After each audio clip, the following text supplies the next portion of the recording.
Hello? Hello, gamers? Hello? Hello? Hi, gamers. Hi. Hello. Oh my god, is that the final time behind me? Oh my god.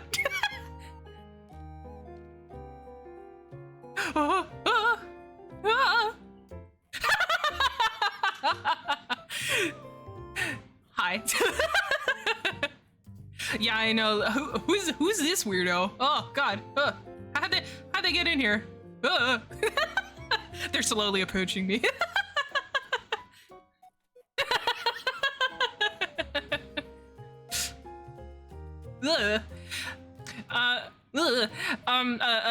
Hi, if y'all are my people here.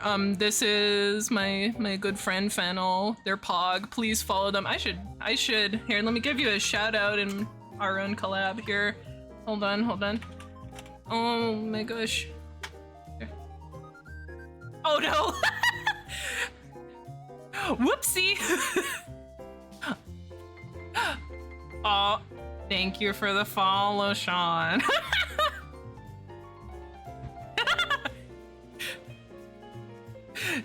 Wow, they missed our fun little skit.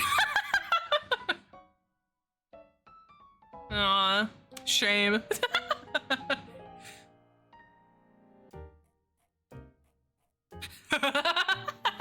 For sure, things Twitch shouldn't hear.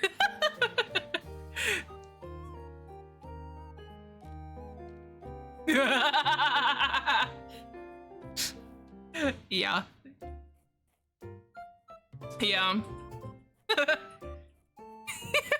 Anyways, first and foremost, yeah, please go follow Fen. They are wonderful and special and Pog and epic. If you're... Oh no, can they still not hear you? Oh no, unpog. Hi, Spoofy. Pog, is there something on my end maybe that's like fucking it up? Ah, no. Wow.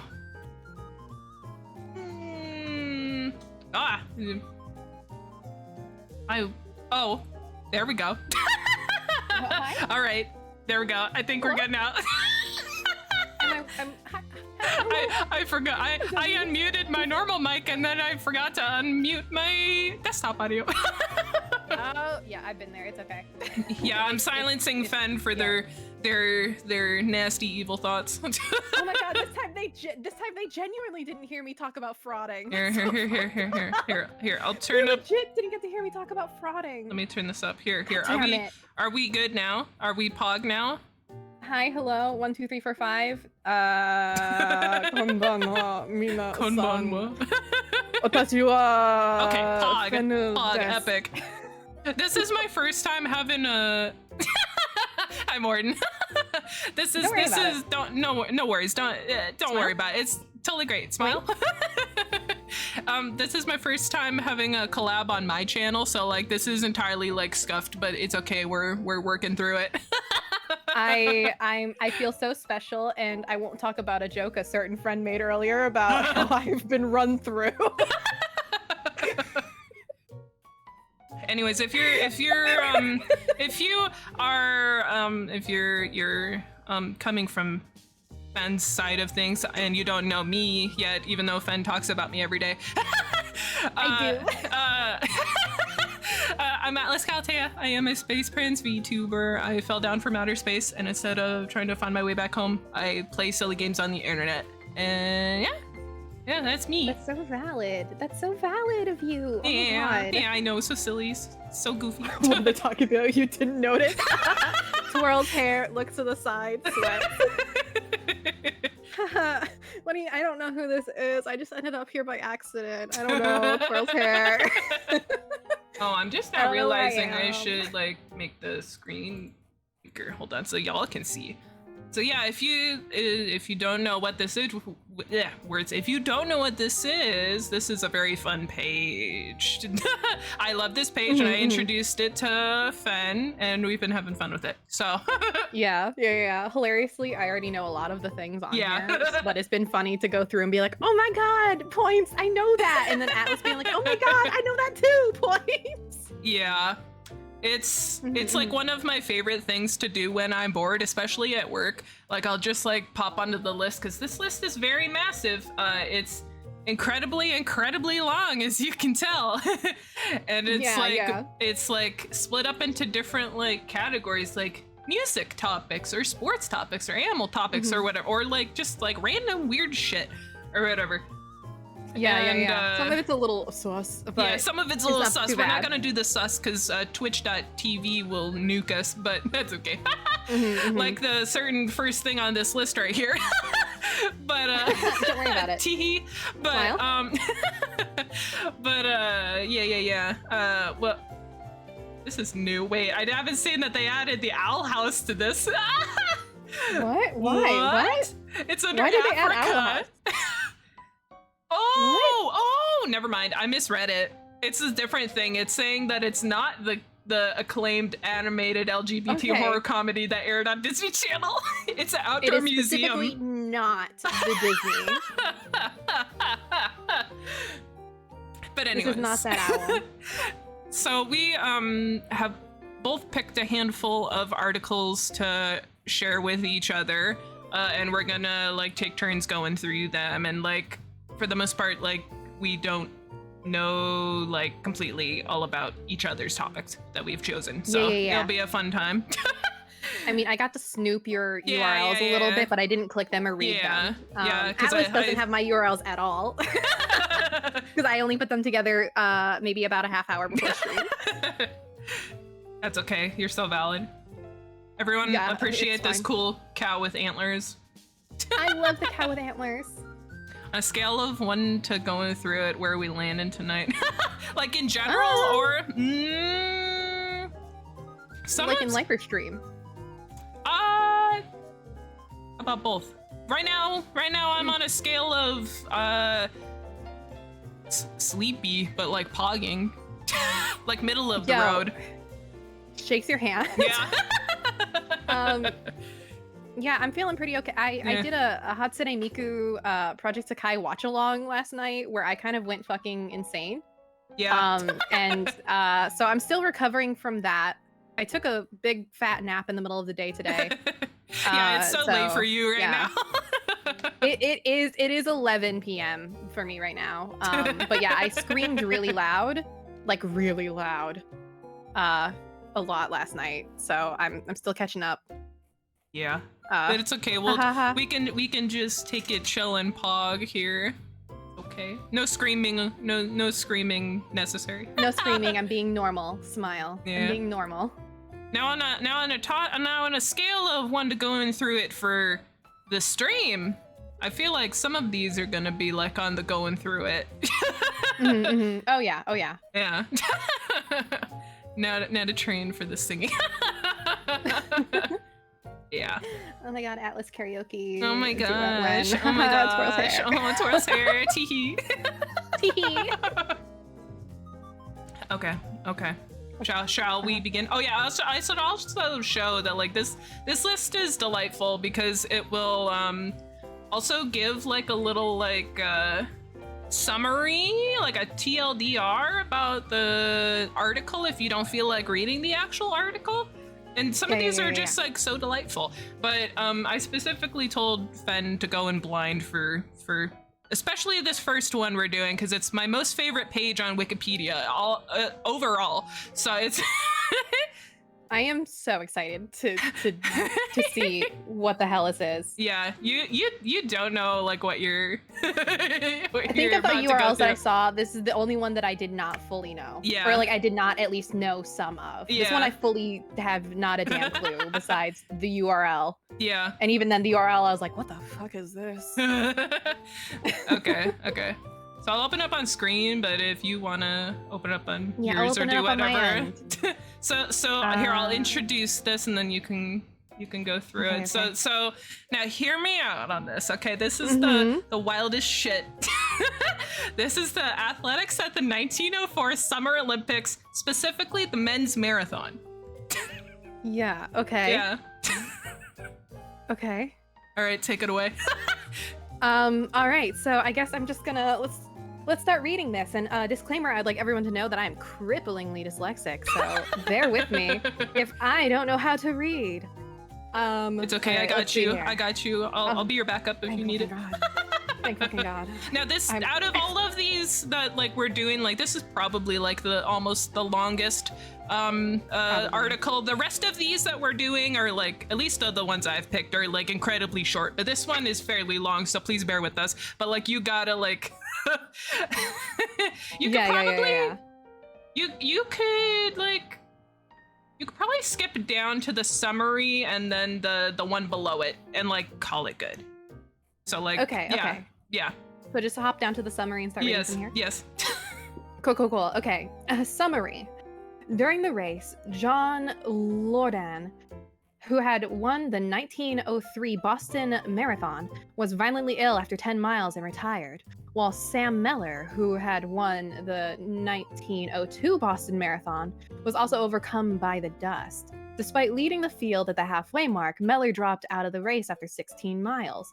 Another near fatality during the event was William Garcia of the United States. He was found lying in the road along the marathon course with severe internal injuries caused by breathing clouds of dust. I hope it's not breeding. What the fuck? Wait. Oh my God, did they get like chalk lung? Like they got a lot going on. They got a lot going on. Oh no. Did they cake their lungs? Oh fuck. This is why you're supposed to wear respirator masks. Spooky. Okay, found lying in the road along the marathon course with severe internal injuries caused by breathing the clouds of dust kicked up by the race officials' cars. Oh no. The first to arrive at the finish line after 3 hours and 13 minutes, more than 13 minutes slower than the winning time in 1900, was Fred Lors. After being hailed as the winner, he had his photograph taken with Alice Roosevelt, for real? Yeah. The daughter of then U.S. President Theodore Roosevelt, and was about to be awarded the gold medal when his subterfuge was revealed. Oh, subterfuge. There we go. Yeah. Okay. He did a He did a whoopsie. He did a hee-hee. A tee-hee. A little tee-hee girl boss thing. Okay. Lors, suffering cramps, had actually dropped out of the race after 9 miles and hitched a ride back to the stadium in a car, waving at spectators and runners alike during the ride. When the car broke down at the 19th mile, he re-entered the race and jogged across the finish line. Upon being confronted by officials, Lors immediately admitted his deception, and despite his claim that he was joking, the AAU responded by banning him for life. This was later reduced to a year after it was found that he had not intended to defraud. Lors later won the 1905 Boston Marathon. You silly bitch. Yeah. He girl bossed real hard about it. Didn't this just happen recently in a race, I think? I think so. Something similar. I think this happened recently. History repeats itself. In a race. Oh, for sure. I think it was also intentional, though, in that case, where, like, I think it was, like, they said they were going to call out, and then they were talked back into at least crossing the finish line, so they were going to do it non-competitively, but then they were still handed the gold medal upon crossing. And then in the moment they were like, I don't know how to not, I have so many cameras in my face as the gold medal is in my hands. I don't know what to do. I don't know what to do. You can't backpedal now. Yeah, it's a little Okay, Thomas Hicks ended up the winner of the event, although he was aided by measures that would not have been permitted after the 1960s, the late 1960s. 10 miles from the finish, Hicks led the race by 1.5 miles, but he had to be restrained from stopping and lying down by his trainers. What? From then until the end of the race, Hicks received several doses of rat poison. Strychnine.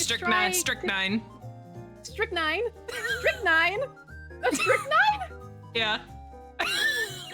A common rat poison which stimulates the nervous system in small doses, mixed with brandy and an egg white. Nice little cocktail. Delicious. Yummy. Wow. Wow. Okay.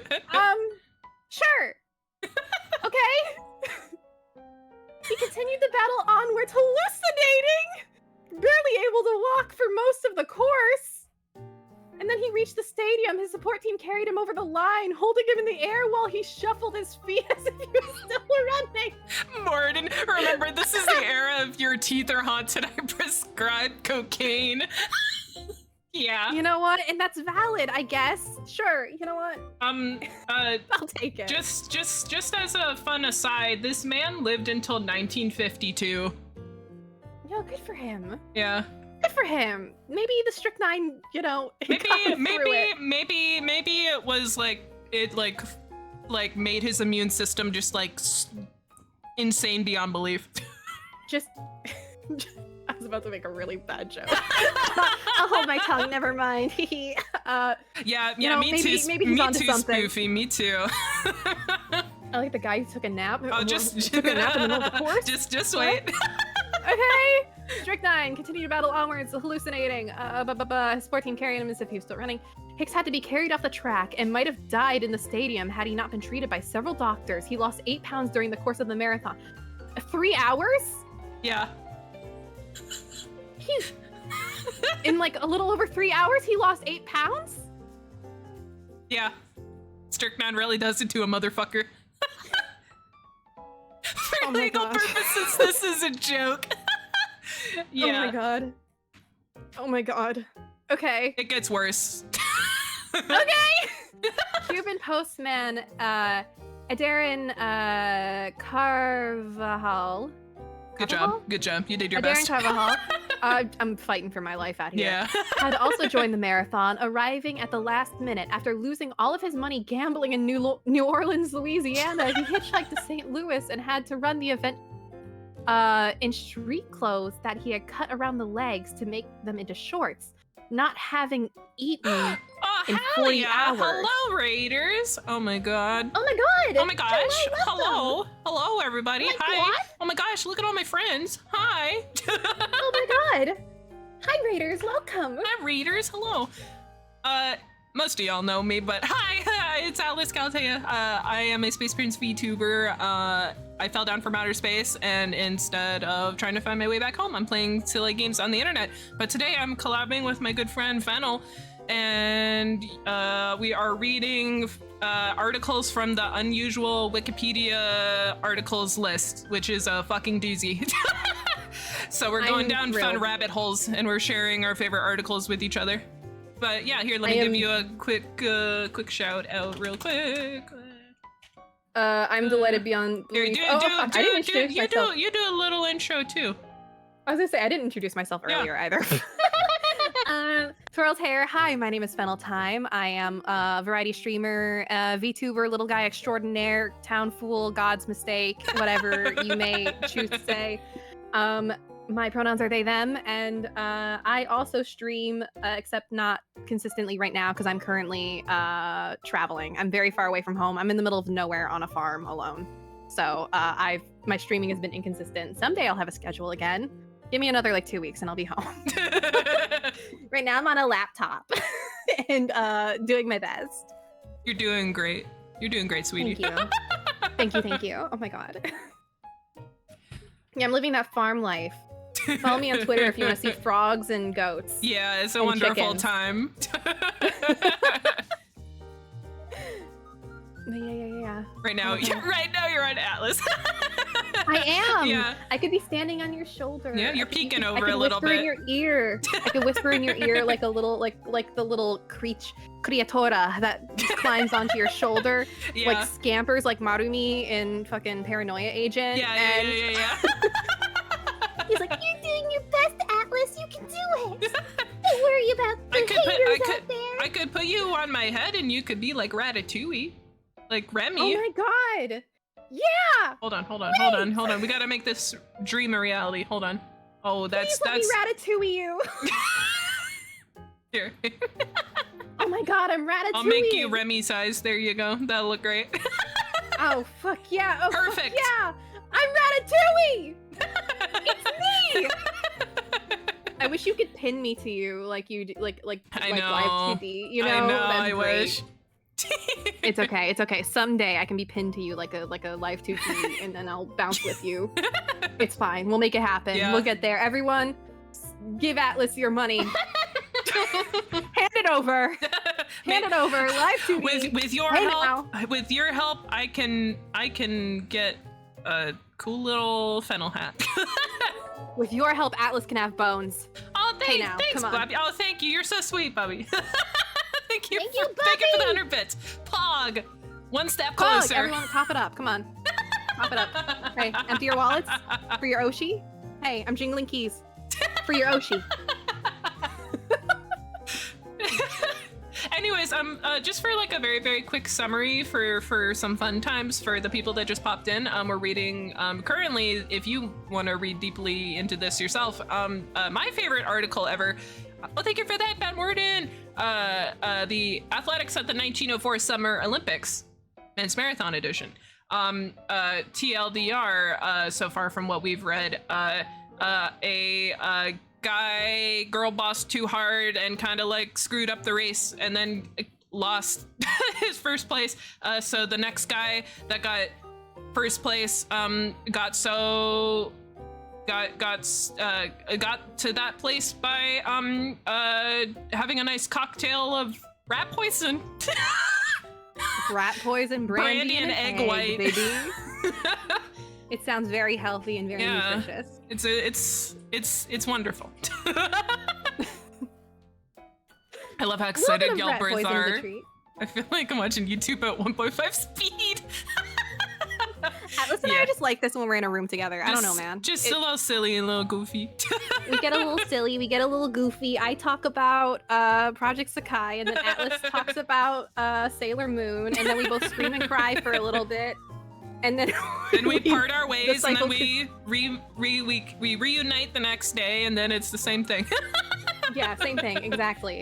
It's how it goes. It's how it works. It's our way of communication. It's the love language. Hyperfixations. Info dumping about our hyperfixations. Our blorbos. Our It's little really guys. healthy. It's very healthy and very normal and neurotypical. Yeah. Oh no, Peter! No.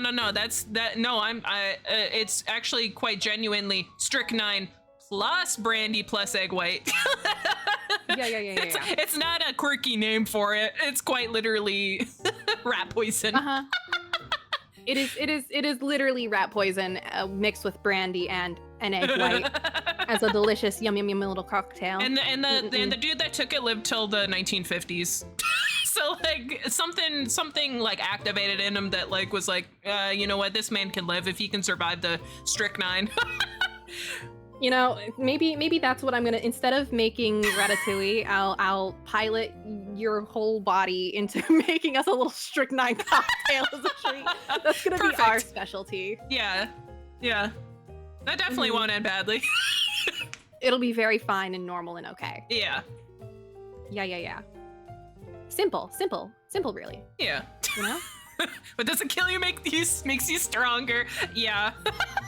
Yeah, obviously, it's fine. Anyone can make rat poison cocktails. Yeah, order that at the bar. For legal reasons, please don't. Please don't. Please do not. Please don't. Hi, for legal reasons, don't do this. Anyways. Yeah. Anyways, thank you again for the raid. I appreciate you all and I love you all. You're really pog and epic, and I also understand if you gotta like hop on out of here. So Please take care of yourself. But if not, enjoy vibing with us if you do stick around. Yeah. Very appreciated. Thank you guys for supporting Atlas. Pog! Woo! Yippee! I'm just now realizing that if someone gives me a head pat, they're gonna be crushing you. Maybe I want that. Have you considered? This is how you go out. Maybe I like it. You know? I'm cool with it. I'm down to being fucking squished like a squeeze never toy. mind. You're like between the fingers. Wow, I'm being like, I'm being stroked I'm being stroked. Thank you In for a the very- head pats. Yeah, it's.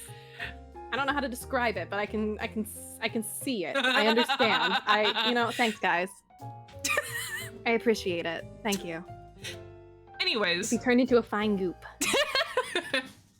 it's gonna be melting onto my head soon. Okay. Yep. So, where we left off, the dude just cut his pants into shorts Yeah. after joining the race. Yeah. Last minute. Cut pants After into shorts. gambling all his money away in New Orleans. Yeah. Good Oh for them. shit! Oh Morden! Oh Pog! Hold on, we gotta. Wait, have you seen? You've seen this, right, Fennel? You've seen my. Yeah. I think so. Here, well, we can see this for 5 minutes here. This is gonna look great. Oh, you're floating now. All right. I'm gonna. Oh, you can just free float for a few minutes. I'm down with it. I'm cool. Wow! That's a fucking frog, baby! Thank you, That's Morden. a fucking frog! Stepping on my eye. Yeah. Ouch. Ouch. Ow. I'm small enough that you could swallow me whole as a little snack. Gulp. Anyways, yeah, for people who haven't seen it yet, this model was made by my friend Cherry. They're super pug. I don't know if they're listening right now or not, but hello if you are. Anyways, yeah, I'm Frog. Shout out to them. Hey, yo. Ayo. Anyways, Okay, shorts. We're so good at this. We're so good at staying on topic and on task. 26 minutes into stream and we're not done with the first article. We're fine. It's fine. Not having eaten in 40 hours, he saw a spectator eating 2 peaches. He asked if he could have the peaches, and the spectator declined. He then stole both peaches and ran away. Later, he stopped off in an orchard en route and ate some apples, which turned out to be rotten. The rotten apples caused him to have strong stomach cramps, and he had to lie down to take a nap. Despite his discomfort and his pause, Carvajal still managed to finish in 4th place. Wow. Wow. Huh. Can you just imagine deciding, you know what I want to do today? I want to join the Olympics, and then you just commit theft, get drunk off of fucked up apples, and then it's like, you know what? I'm a sleepy eepy. I'm take a little nap, and then you still win. What a way to live, you know? What a beautiful way to live. That's a different guy, Spoofy. I believe, judging by the keywords, it is the next Yeah. fellow, the next lad on this list. Oh, okay. Arriving without correct documents, Albert Corey, a French immigrant to the United States, is inconsistently listed as a participant in a mixed team in the 4-mile team race with 4 undisputed Americans. And competing... competing? Yeah, Competing. yeah. Competing for the U.S. in the marathon. The South African entrants, Len Tayani. Tayani? Who knows? Who knows? Doing my best. And It's okay, Spoofy. You're good. Mashiani. Jan Mashiani. Finished in 9th and 12th, respectively. This was a disappointment, as many observers were sure Tayani could have done better if he had not been nearly chased. What? If he had not. Oh, hello. If he had not been chased nearly a mile off course by wild dogs. Oh, hi, another raid. Hi, Welcome in, everybody. Raiders. Hi. Hello. Wild dogs. Haunts race. Oh my gosh. Hi. Welcome in, Raiders. I'm Alice Galtea. I am a Space Prince VTuber. I fell down from outer space, and instead of finding my way back home, I play silly games on the internet. And today we are collabing with my good friend Fennel. Please follow Fennel, their pog. Disco! Disco, my beloved! Hello! Wow! Get crazy! Hello. I fucking love Oh yeah, the here, let me haunted, give you a quick shout out. Thank you for the raid. Yeah, and hi, That's I'm super pog. Fennel Time, variety streamer, extraordinaire little guy, Hagen. They Oh, thank them you for are the of follow. all time. I'm Thank you for currently a follow. frog. I just now realized I'm still frog. Yeah, you Oh, are thank you, frog. You're Disco. frog. I love you. Thank you. Frog, here. I should switch back to my normal self. Hold on, sorry. I'm not normally a frog. Sometimes it's frog I'm moments. I'm a pretty boy. You are a pretty boy. Oh my god. I'm Ratatouille piloting a space prince. Mom, look at me go. I'm doing it. Mom, I'm a go back to VTuber. frog. We're reading through the unusual articles Wikipedia list, and it's filled with some really wild, funky, fun shit. So I highly recommend it if you need time to kill. Go to that page and just go wild. We're currently reading. We're currently reading my most favorite article, The Athletics at the 1904 Summer Olympics Men's Marathon Edition. And for a quick little summary, since we're almost done with this, a guy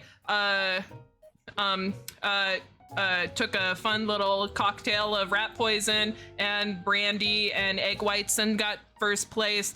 A different guy joined the race late. Thank you for the follow, Alder. Thank you. Another guy entered the race just because he wanted to be silly and goofy, but he got fourth place despite taking a nap and also getting high off of fermented apples. And then a different and then stealing food. And then a different guy was a disappointment because he got run off by a bunch of wild dogs. Thank you for the resub, Pog. Oh my god! Oh my god! Daifuku? The Daifuku? The Daifuku? That's kind of crazy. Oh my god. Twirl's hair. Oh my god, thank you for supporting Atlas. Yeah, that's the fennel being Ratatouille on my head. I'm so happy to be Ratatouille on your head. It is everything. Yeah, tag yourself, guys. Okay, so since we're pretty much all that's left is the dehydration, which is fun in itself. I look forward to reading. Can you guys tag yourself on which one? Are you the one that won off of rat poison? Are you the one that committed theft and entered last minute after going broke gambling in Louisiana? Or are you the one that would have done better if not chased off of the course by nearly a mile by wild dogs? Yeah. I'm gonna say I'm the rat poison guy. I think I could live. I think I could live till the 1950s after that, despite being doped up on rat poison. I don't know. Hey guys, those of you who know me, can you guys tag me? Because I'm fucking bad at this shit. I feel like I'm leaning towards wild dogs, because that sounds like something that would happen in real life to me. You're an alien. I think your biology allows for it. You know what, Spoofy? You're so valid. You're so right. Hey, thank you for the resub, Pog. Yippee! Pog, thank you for supporting Atlas. Yippee! Ooh, my voice cracked. It was all the screaming about Hatsune Miku last night. I started getting worried that someone would call, like, police, even though I'm in the middle of the woods. You're bloody murder screaming, and you're like, officers, it's fine. It's a virtual girl. Only those of you who are there in person would understand exactly how violent my screaming was anytime Hatsune Miku winked, okay? Like, I cannot stress to you enough how absolutely different I became. I anamorphed into something else. I was someone else for those 2 hours. Miku just does that to a person. Oh my god, I cannot stress enough. I just closing my eyes. I have no idea. Bye, Disco. Thank you for stopping in, and thank you, Raiders, again for stopping in. If you gotta pop on out of here, I totally understand. Have a good night or day or whatever time of day it is for you. You are the reason people think there's demons in the woods. Me and the fucking coyotes that are screaming every night. God damn. I'm just one of them. You're gonna be on this unusual wiki list someday, maybe. I can only dream. You have no idea. Okay, like, actually, there's, like, it's something that I've mused for a long, long time, where I want to do a photo shoot I want to get my friends to help me do a photo shoot where I dress up really fucking cute, but I do photos in the woods, but like a cryptid. So like all the Perfect. photos are blurry and off center, and it's like me in like a ball gown, but I'm like floating in a bog. Oh, and perfect. like it's all out of focus, so you can only sort of see the vague shape of me floating in Yeah. the bog. I'm all for or it. like me up a tree, you know, like you see me at a distance. You're taking a photo from your like eyes, a mile you away. see like just your like face peeking through a bush. Yeah, exactly. Or like me across a riverbank, you know? Did you want me to bring my fancy camera? Please do. Can we do my cryptid photo shoot, Kai? Please? Please? Oh my god, please? If it has the kind of energy that those Elmo pictures you showed me and that Elmo video you showed me has, it's gonna be wonderful. I'm hoping. I'm hoping if I can get that energy, then I feel like I've done something right in my life. Yeah. I've truly succeeded. I look forward to floating in a bog and for my bones to sink to the bottom of it. Perfect. Or actually, no, I'm just gonna be mummified like all the bog bodies, you know, as they Yeah. do. High oxygen environments. They do that to your mortal flesh. Oh, good. You can get like you can get like multiple like good angles with all these different ones. It's like found footage. Yeah. Oh my god. The dream. Please. Oh my god. Please, Swirl's hair. Yeah, when you guys come to visit me to watch the Barbie movie, we can just do a photo shoot. Perfect. A photo shoot of me in the woods. Anyways, let's finish this dehydration? page. We've been on this for almost 40 minutes. It's fine. We don't have ADHD. Oh, perfect, I don't have any buddy. ADHD. Perfect. Absolutely. Oh, that's so good, Bubby. Anyways, Okay, so dehydration. I know a thing or two about this just in life. The only two sources of water for competitors were a water tower at 6 miles and a well at the 12-mile mark. James E. Sullivan was a chief organizer of the Olympics and set up no other water sources along the 24.85-mile course of the marathon, even though it was conducted in 32 Celsius, 90 degrees Fahrenheit heat over unpaved roads choked with dust. His ostensible reason was to conduct research on purposeful this is unethical science. It absolutely is. Purposeful dehydration. Wow. Unethical science king right here. Yeah. The marathon ended with the worst ratio of entrants to finish, 14 of 32, and by far the slowest winning time, 3 hours, 28 minutes, and 45 seconds. Almost 30 minutes slower than the slowest winning time. Oh my god. Sometimes you just gotta do a little fucked up science as a treat. Oh my god. Be a little silly, be a little goofy. For the other guys, I'm the one who finished due to who did finish due to scientific malpractice. Yeah. Perfect. Yes. Yeah, look at how wonderful this results list is. It's like, oh, there's some actual times. Who knows what the fuck happened to half of these people? There's the disqualified guy, and then who knows what happened to the rest of them? Night, hello, welcome in. WIKI list. Oh my god. Yeah. We're having a I'm your hog biggest time. fan. Oh my god, Night Sprout. Oh my god. Oh my god. Did not finish, did not score? Is that what the last one is? DNS? Did not start. Okay. Did not start. Okay. They saw this setup and they're like, no, I'm out of here. See ya. Like, never mind. I'm getting out of here. Those are the smartest Wow. people of this. Okay. So my Aw, summary, my Night. take. Oh my gosh, thank you. Oh my god! Wow. Night's 2 Oshis in one stream. That's so crazy.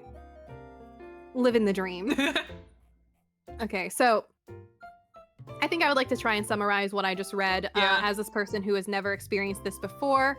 And now that I've read the entire article, I would like to say, so the summary is, in 1904, the Summer Olympics, Olympics, the Summer Olympics in St. Louis, United States, there was a big fucking marathon, and it was a hot fucking mess. The roads were unpaved, people were choking on dust, they may as well have been fucking dying, they were breathing in substantial dust, people were fed rat poison intentionally.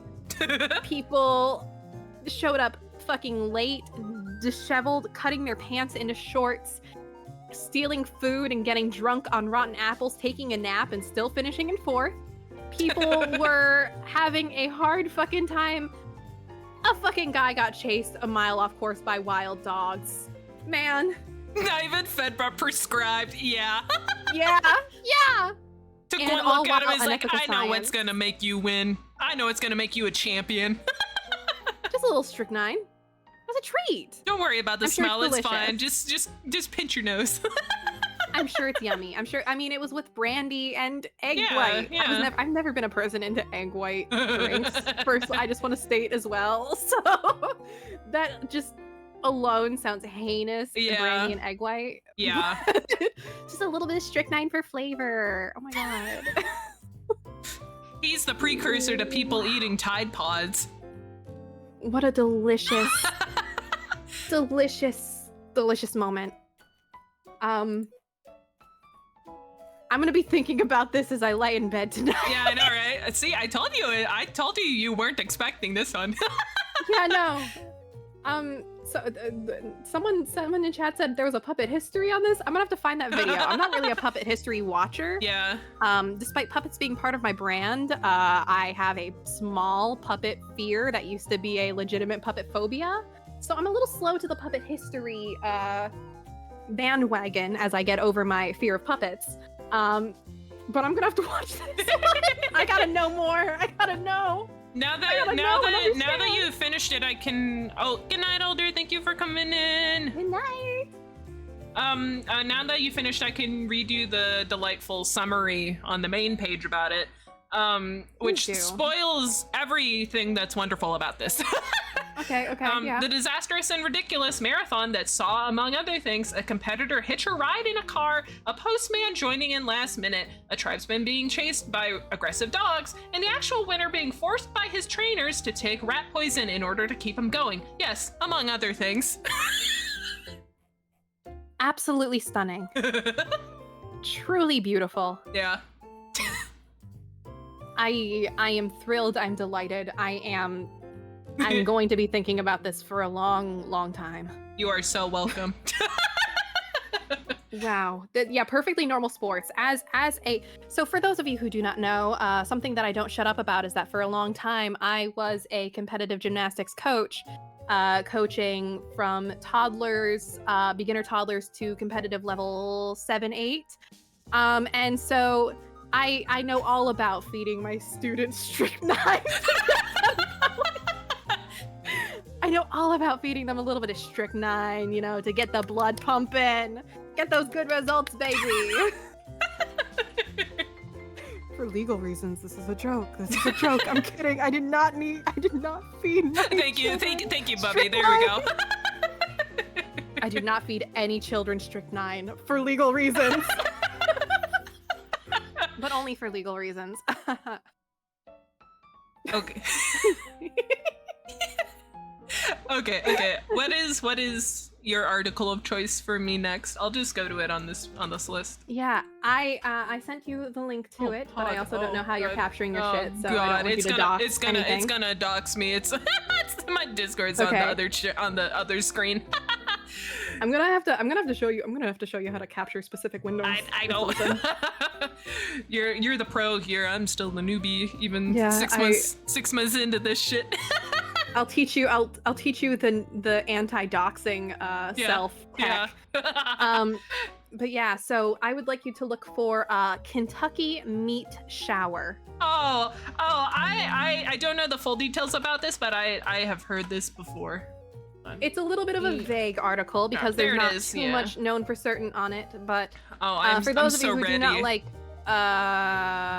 vomit, maybe turn away. Maybe mute it for a little bit. we'll you see tell the you page when is we're gone. done. Yeah. Okay. The page is short. It's okay. It's pretty short. We'll tell you when we're done. Yeah. So this is one I imagine you probably know about most of the things I'm giving you because we both have the same terrible curiosities. Yes. Why don't you let us know? Why don't you read this about our dear Kentucky meat shower? Yeah. I'll just skip to the incident part because I feel like I'll get spoiled on the fun times in the summer at the top. So, Understood. So this took place March 3rd, 1876, between 11 and 12 in the day. In Bath County, Kentucky, for several minutes. Several minutes. Oh, God. At the time, a farmer's wife, Miss Crouch, was making soap on her porch when she reported seeing the meat pieces fall from the sky. She said she was 40 steps from her house when the meat started to slap the ground. Oh, I hate the visualization. I think it's beautiful. I think it's delicious. I think it's scrumptious. Morden. Oh, God, Morden. That's what I'm gonna name my burlesque routine. Oh, perfect. Where was I? Oh, the meat looked gristly. According to Miss Crouch, she and her husband believed the event signified a sign from God. A similar event was later reported in Europe. The phenomena was reported by Scientific American, the New York Times, and several other publications at the time. Most of the pieces were approximately 2 by 2 inches, 5 by 5 centimeters. At least one was 4 by 4, 10 by 10 centimeters. The meat appeared to be beef, but according to the first report in Scientific American, 2 men who why would you taste it? I love this part. Yeah. It is according to witness it. According to witnesses, according to the people who claimed to taste it, who claimed to have sampled the meat, the sky meat. Two men who tasted it judged it to be lamb or deer. Writing in the sanitarian, Leopold Brandes identified the substance as nostoc, a type of cyanobacteria. Brandes gave the meat sample to Newark Scientific Association for further analysis, leading to a letter from Dr. Alan McLean Hamilton appearing in medical record and stating the meat had been identified by lung tissue from either a horse or human infant. Oh, God. The structure of the organ in these 2 cases being almost identical. I love this finding that we're so close to horses. That's wonderful news. Yeah. You know, it could be horse lung tissue or infant tissue. You can't really tell the difference. Wonderful. At this point. The composition of this sample was backed up by further analysis, with 2 samples of the meat being identified as lung tissue, 3 as muscle, and 2 as cartilage. Forget monkeys, I guess we're horses instead. Like, who would have thought? It explains a lot about me. Yeah. Brandeis' nostoc theory relied on the fact that nostoc expands into... Oh, no. Expands into clear jelly-like mass when rain falls on it, often giving the sense that it was falling with the rain. Oh. Charles Fort noted in his first book, The Book of the Damned, that... Wait, like... That one, okay. The Book of the Damned, that was there had been no rain. Locals favored the explanation that the meat was vomited up by buzzards, who, as in their custom, seeing as one of their companions disgorged himself, immediately followed. It's just peer pressure. Yeah. So for context, hi. I'm a gymnastics coach and also former studying to be a zoologist. You're truly a jack of all trades. I'm just a little freak of a guy. All right. So it is a protective measure that, when startled, many vultures will vomit up the contents of their stomach to frighten off whatever has startled them, because most animals do not want to be vomited on. Wonderful. So, but also when one vomits, the others will all vomit as well. Again, the theories are essentially animals do not want to be vomited on, and also supposedly vomiting up whatever they've eaten has allowed them to lighten themselves and thus move faster. I don't know if that part is backed up. I also don't like being vomited on, but I also move faster after I've been sick. So true, exactly. It's factual. It's it makes healing. Sense. Yeah, so sometimes you have a group vomiting session when you're startled and then fly away. Group panic attack. Yeah. Sometimes you just projectile vomit a little bit as a treat.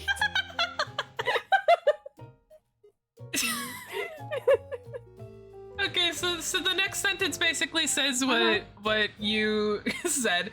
Ford explained the flattened dry appearance of the meat chunks as the result of pressure, and noted that 9 days later, on March 12th, 1876, red corpuluses with vegetable appearance fell over London. To be continued. To be continued. A little bit of meat rain as a treat, you know. As a treat. Yeah. As just a fun little side note, most of my regulars here should know that I live in Washington. That's the most I'll dox myself with. But this just has reminded me of what we talked about the other day about the fun little times in my state, where there was that fun time a while back. God, I want to say it was like, I don't know when it was. I think it was like the 70s or some shit like that. Where in this one town. Oh no, no. This isn't Mount St. Helens. No. But that's a story for another time if we want to go through history time. Not the whale thing. No. Different thing. There's so many things. No. Just randomly, out of nowhere, over like a 6-week period, there was weird, like, goopy rain falling from the sky that there was like no explanation for. And it was love blob rain. This is just that minus like the blood and guts, I guess. The weird meat. Yeah, this is just meat. It's just meat. It's just meat from the sky. This is the off-brand version of it. Yeah. Would you guys eat sky meat? Hey chat. Would you guys eat sky meat? Just want to know. Not raw. Maybe I'd taste it after I cooked it. Yeah, that's about where I would land. Like I feel like some of these people probably ate it raw just for the hell of it. Yeah, for funsies, you know. Caught you with a chance of meatballs. Hi, Cherry. Welcome in. Hi. That's my friend Cherry who made my frog. Oh my god. Yeah. The frog maker points. But yeah, slime rain real. Slime rain real. I'd worry it was a dynamite accident or something. Oh, yeah. Can I spoil my second article because it's one that we already know and it's relevant? Oh, wonderful. No, yeah, that I might was have the exploding whale on this. Yeah, you're so right, Bubby. I might have the whale. I might have the whale on my list. Oh, perfect. I felt like it was important. Yeah. I just really wanted to talk about it with you all for a little while. I've been thinking about it a lot lately. I've been thinking about her lately a lot. looking at it dreamily in a photo. On my bed in pink fluffy pajamas, like staring at my glittery pink phone, and it's just like me running my finger across it, and it's a picture of the exploding whale. The 1970s Oregon exploding whale. Anyways, I'll give my fun TLDRs of this. So in the late 1800s in Kentucky, people got traumatized by seeing meat fall from the sky, but then they're a little bit too curious and they tasted it and they're like, "Whoa, why does this taste like deer? But then why are we related to horses? Thanks to science." And then this happened elsewhere in London, but with vegetables. Uh-huh. Yeah. With vegetables. Very pog, very epic.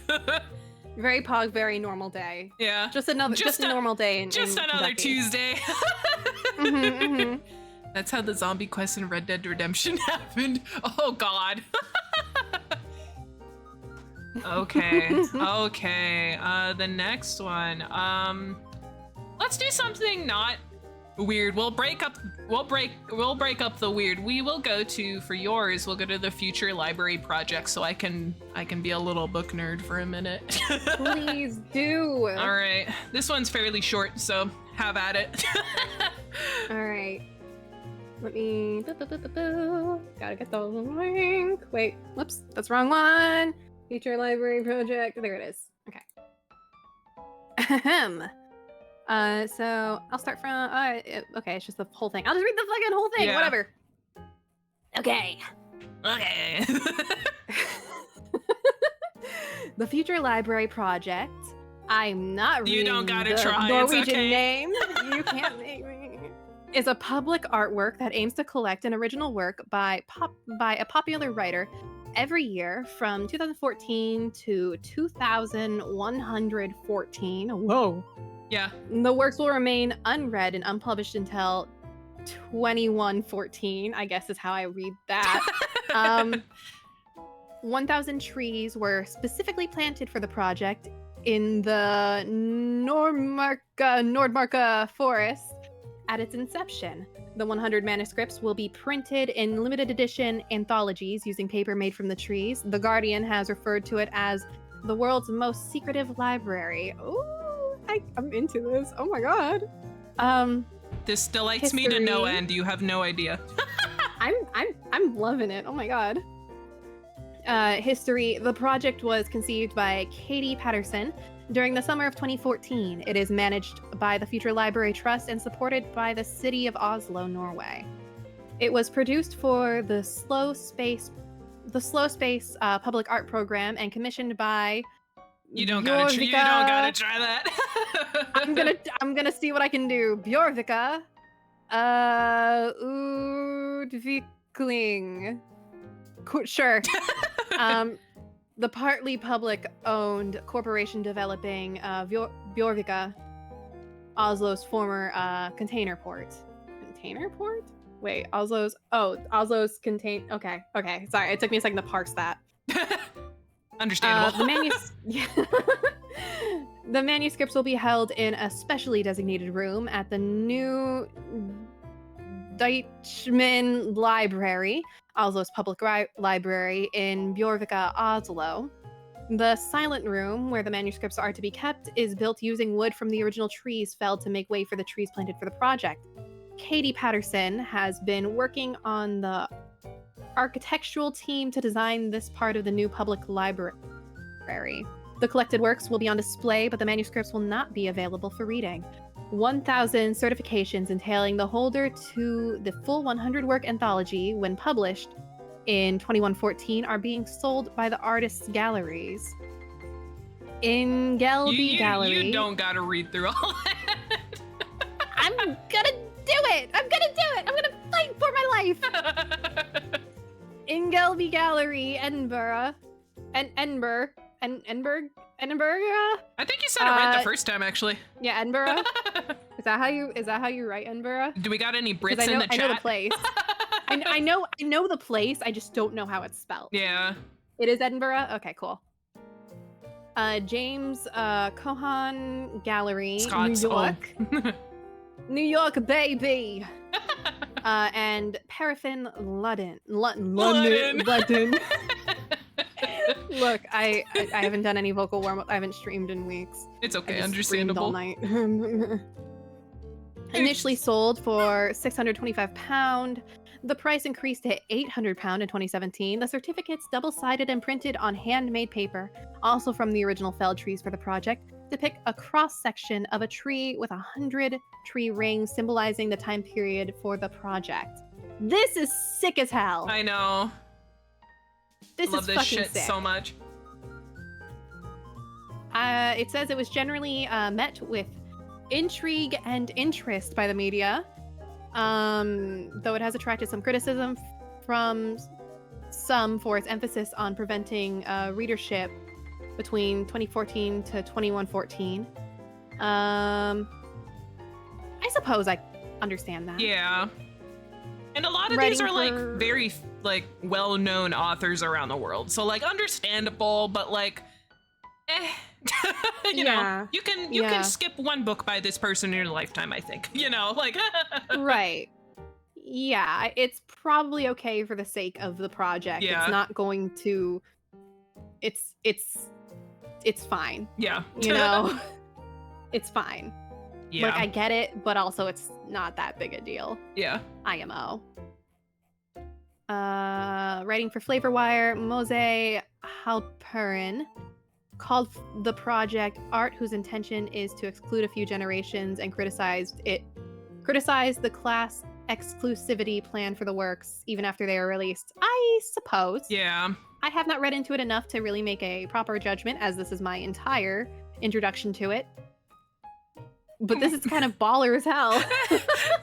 Yeah. Sorry, 1 second. I love Morden's comment. Imagine being someone 100 years from now reading a book written in 2023 about AI memes and weird footnotes about VTubers. Yeah, it's gonna be that in like 5 years. let alone 100. Fucking love that. I love that. I think that's... Look, part of me kind of loves going back and reading things that are from a very different time than the one we're in, because you get to really point out the things that are so familiar and yet some things that are so fucking alien. Yeah. And it humors me in a way. Yeah. How things change and how things also stay the same. Yeah. You gotta read about the Pepsi fruit juice. Yeah. Oh, I love the Pepsi fruit juice flood. Oh. I remember having seen a little something about it at one point, but I don't remember the details. If we have time, we'll go to that on the list because it's wonderful. Yeah. Hell yeah. Okay, so yeah, my summary of this, I suppose, is that a very interesting writing project that is collecting works every year from well-known authors from 2014 to 2114, where they will then be released. But they're keeping it private in the meantime, and much of it is done through some fairly self-sustainable means of production. Yeah. It would appear. Plant a tree, make a book, you know? Cycle of life. Yeah.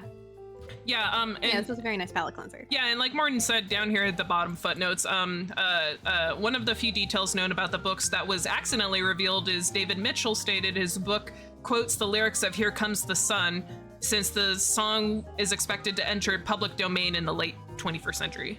So we know the smallest detail about one of the books so far. But not enough, obviously, that would give it away.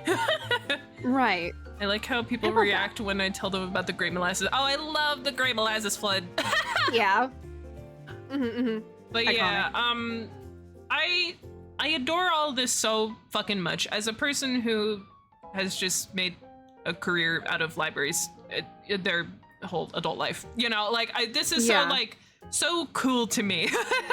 Like it's just it kind of has like the same energy as like that like special disc thing we shot into space in like the 70s or whatever, that kind of is like like showing different parts of like humanity or whatever, and it kind of has that same kind of energy, you know, of like someday someone's gonna find this and like, you know, like see what life was like back here, you know. The Voyager probes. Yeah, that. And like it has like music and it has like pictures of humans or whatever. Like it kind of has that kind of energy, and I think that's super fucking coal. And just and also when how I even discovered this in the first place was Ocean Vuong, an author I really love, who everybody should read. Please read his books and his poetry. It's fucking fabulous. They were the 2020 entrant for this, but they just now, as of a few days ago, finally submitted their book. So big pogs. I love that. Yeah. I love that. Hell yeah. And they do like a fun little like ceremony to do it where they like pass the torch onto the library kind of thing or whatever. And I think that's very cute. It's very sweet. This is very, very sweet. Like all of these people currently will never live to see this, you know, come to fruition. But like, there's something just, I don't know, really special and sweet knowing that like your work is gonna live on so long, you know? Yeah, no, it's really gorgeous that it is. You are making something now to be handed off in the future to someone long after you're fucking gone. Yeah. You know? And it will that be someone like, someday can pick up Yeah. and see into a time. and it'll be preserved too. It's not like you have to find like old yellowed pages like pieced together kind of thing. Like it'll be in like pristine condition, you know? Yeah, How it originally it was is being meant. held on to. I just think that's super pog. Yeah, it's gorgeous. It's fucking gorgeous. I love it. It's fucking stunning. It's so beautiful. I feel like it's a perfect gorgeous. analogy for people. We're trying to do something for them, but you're gonna have people who complain about how it's not helping us like right now. Yeah, exactly. Like it's Yeah. for the future, it's not for the current. Hence the name, Future Library Project. I'm so sorry if you heard my doorbell going off. It's Y- the bugs. I- It's the bugs setting it off. I'm so sorry. It's okay. It's okay. It's a Okay. fucking stink beetle probably on the sensor freaking out. Oh my god, the bug one's in. I don't know how to turn it off. The only answer is you gotta let them in. Please shut up. I guess I could close these tabs. Oh yeah. Oh, I'm jumping ahead. Whoops. Whoops. I know these Embrace ones. bug. Embrace bug. The stink bugs are already in. I need them to stay out. They're yucky, and the cats keep eating them, and they're gonna get worms. They're Okay. so full of worms. Okay. So, what's my next one? So anyway, I'm going back to me Is it- being a is it the fucking whale? clown. It is the whale. It's Okay. exploding whale. I'm just now realizing that there it is. I'm just now realizing we never did tell Chad if anyone was like waiting for us to finish that meat shower one. Like I was like, oh, I'll tell you in the chat when we're done, but we never did. Whoopsie. Well, we're returning to a different meat shower Oh, now. the video's here. Oh no. Yeah. Oh god. I fucking love the video. I fucking love the video. Oh god. The way the announcer talks in it too. Meat shower is over, but we got a new meat shower beginning. I'm so sorry, guys. I'm so sorry that all the articles I picked are kind of rancid. Actually, no, there's one that isn't rancid. The rest, I guess the last one isn't rancid. It depends on how squeamish a person might be. Yeah. Yeah. So I guess warning if you don't want to see a whale explode. Maybe don't look at this one. This is gonna be worse than the meat shower. Yeah, this one there is visuals. I don't find this one too visceral as it's already a long dead whale. It's I've long, seen my fucking share of long. dead whales in person, so like I'm kind of Yeah. immune to it. But Yeah, and this one that's what it's you like, get yeah. for living on the West Coast. Yeah, I was gonna say like for me it's just like I don't know, it's a dead whale. I understand, very sad. We don't like seeing dead whales, but also my brain is detached enough from it that it's like that's just meat. Yeah. It's meat. Yeah. Yucky meat. All right, I'm gonna skip down to the event part and then go from there. By all means. hmm Oh god. Maybe as a treat we'll watch the video at the end. I would be thrilled. Okay. On November 9th, all of this shit's happening in like the 70s, like all this weird shit. We love the 70s. The different centuries of the 70s, you know, like on November 9th, 1970, a 45-foot long, 14-meter sperm whale washed ashore in Florence on the central Oregon coast. The weight of the carcass was estimated at 8 short tons. Hold on, I'm gonna do something super quick in case anyone decides to pop into stream right now and is like, oh hey, what's happening here? And then suddenly they see exploding whales. I should put a warning on screen. Hey, if you don't wanna... Oh, that's in white text. Oh, well, hold on, wait, hold on. Let me do this, hold on. Hey, this is about red whales. Maybe mute. I'm so sorry I've done this to you, Atlas. I'm No, so no, no, no. sorry. It is okay. It is okay. There we go. let me just put in a disclaimer. Oh God. Hold on. If you don't want gore, you're in for a whale of a time.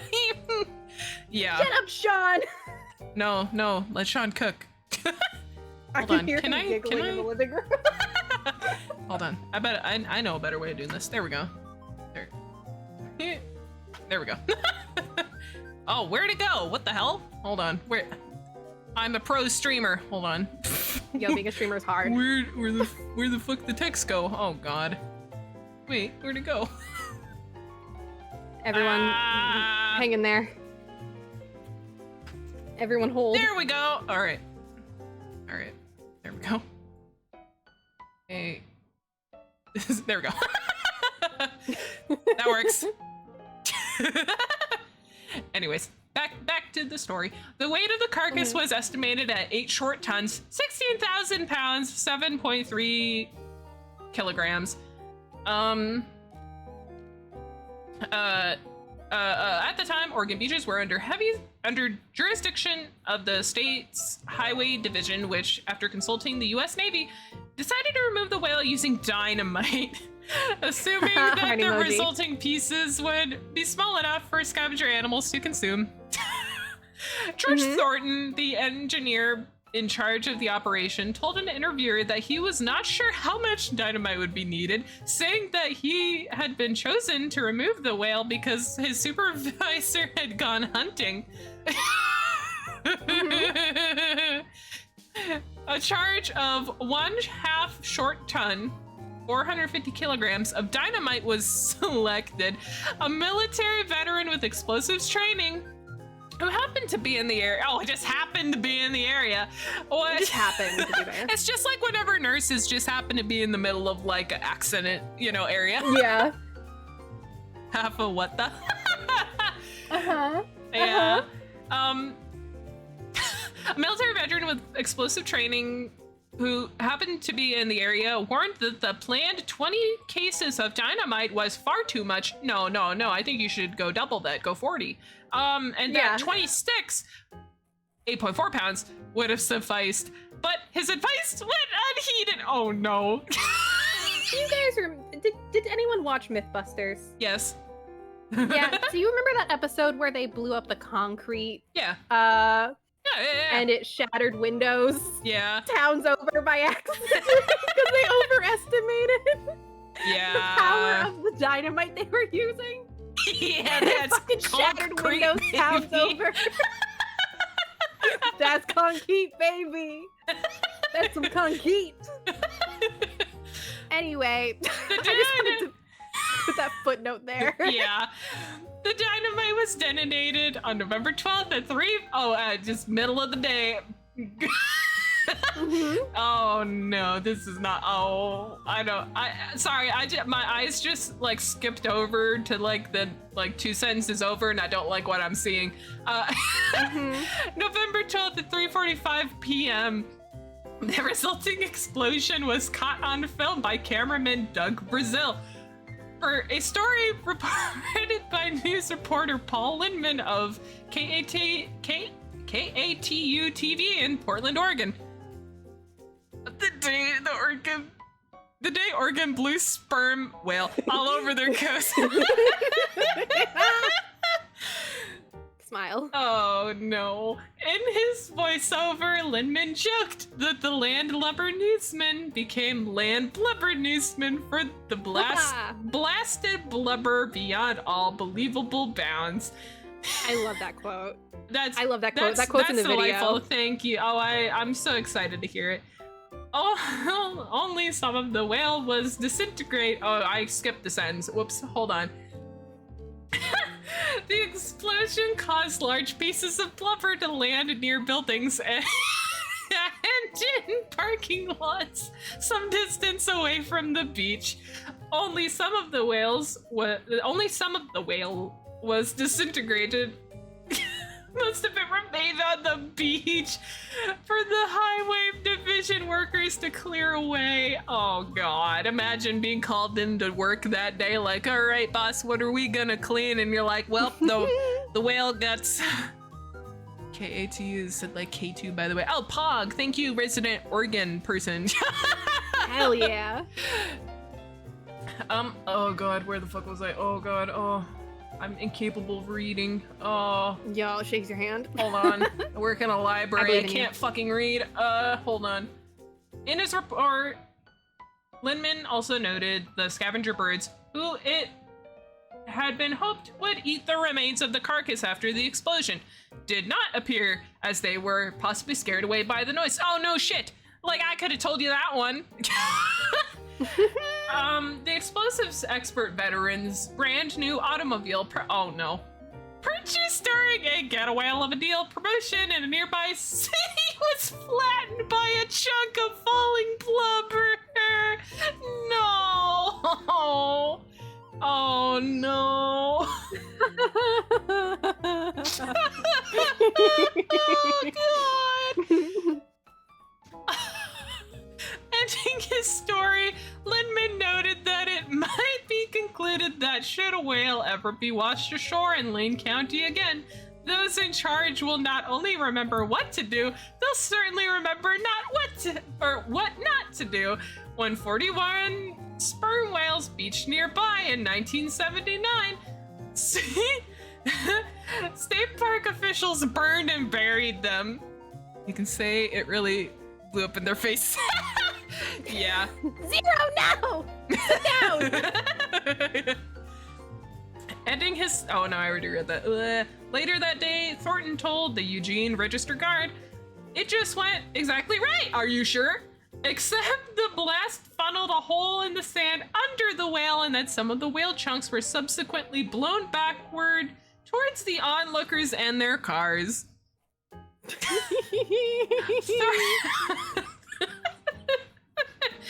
Thornton was promoted to the Medford office several months after the incident and served in that post until his retirement.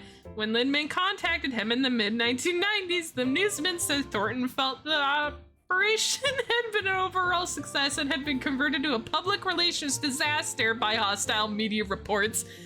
Currently, Oregon State Park Department policy is to bury whale carcasses where they land. If the sand's not deep enough, they're relocated to another beach.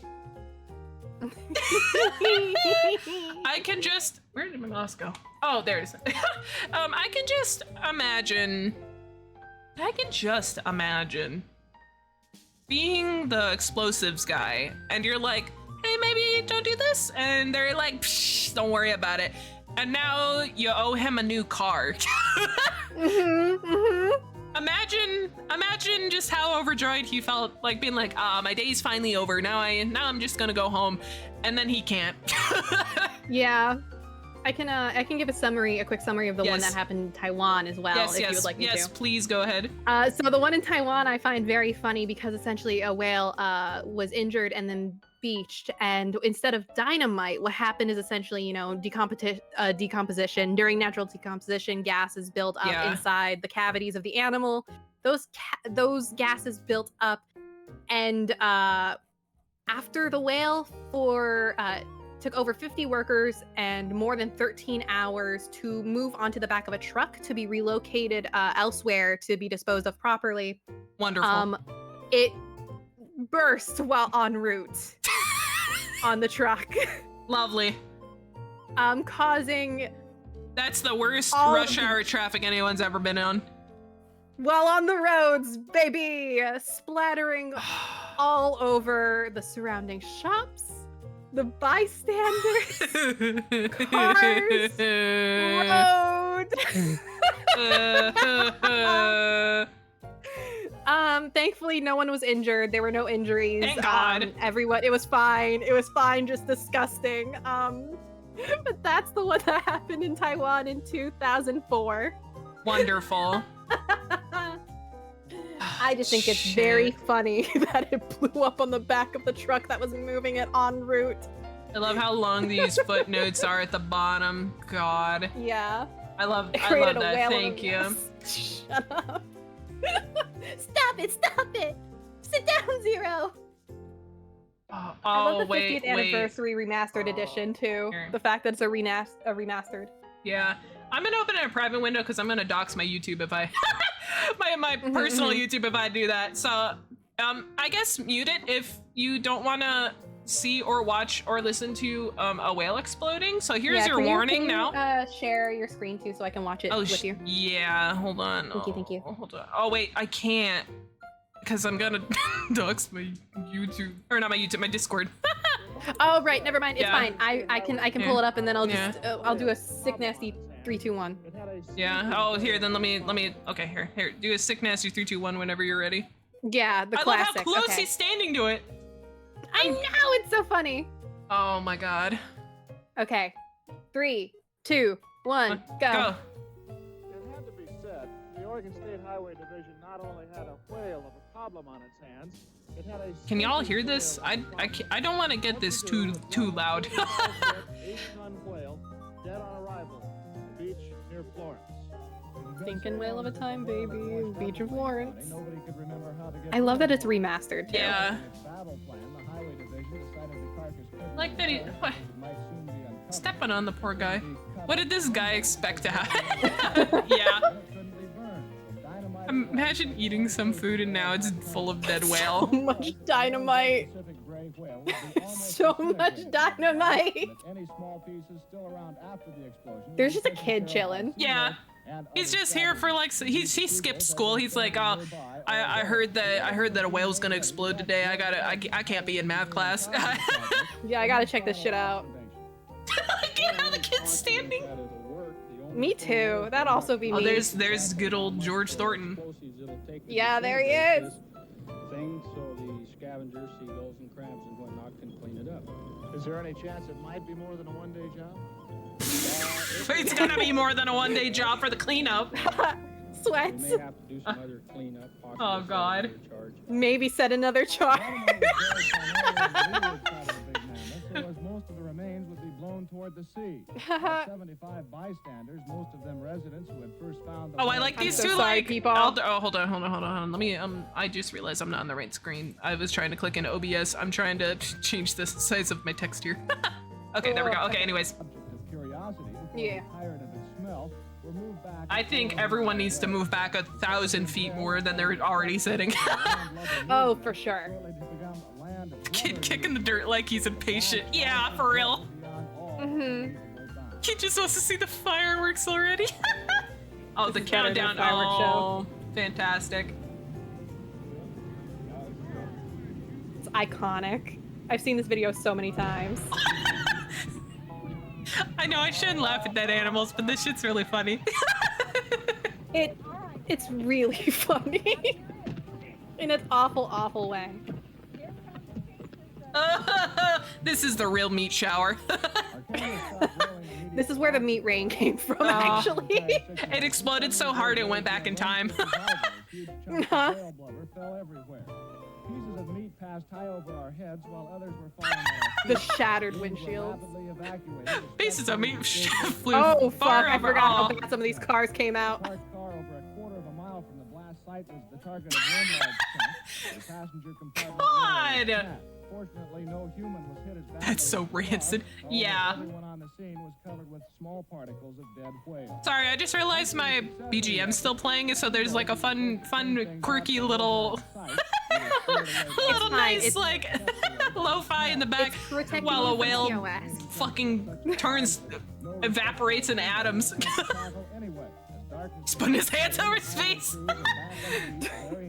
Oh God. It's He's so distressed so over his car. iconic. I would be too. Imagine calling your car insurance. You're like, hey, so there was an incident. It's like, oh no, did you get in a car wreck? No, a whale exploded. Oh, what in the hell is that? No, we don't need to hear about this. But like, I'm so curious what that was. Anyways, that's fantastic. So enlightening. So It's really iconic. oh, perfect timing. Hi, Lita. Hi, Raiders. We're talking about some nasty shit. I'm sorry you came in at the worst time. Hi. Oh god. Hi. Yeah. Hi, Val. Welcome in. Welcome. Let me go back to the other page. Yeah, at least it was after the video. Thank God. Oh God. Anyways, hi Raiders. I'm Alice Galatea. I am a Space Prince VTuber. I fell down from outer space, and instead of trying to find my way back home, I play silly games on the internet. But today I am collabing with my good friend Fennel, and we're going through some fun rabbit holes in the unusual Wikipedia articles list, and we're learning some real nasty things and some real quirky things today. I'm sorry that I'm the one that's bringing the nasty things. Hi, my name is Fennel Time, they, them pronouns, little guy extraordinaire, variety streamer. I keep bringing Atlas terrible things such as exploding whales and yeah, you missed a real sick video. Yeah, we just finished watching a whale explode. Identity V Pog. I need to play that someday. But yeah, I didn't even need this wiki thing to like find it. I could have just picked this shit off the top of my head. This is the type of person I am. Yeah. But yeah, I hope your stream was Pog. If you need to step out, I totally understand. Oh, thank you, F. But yeah, if you need to step out after your stream, I totally understand. Or you can stick around and Pog with us while we talk about unspeakable horrors.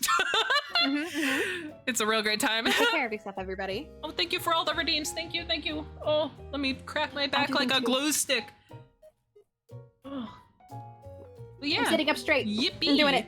And thank you for the head pat. Thank you. Thank you, Bone raid. Yeah!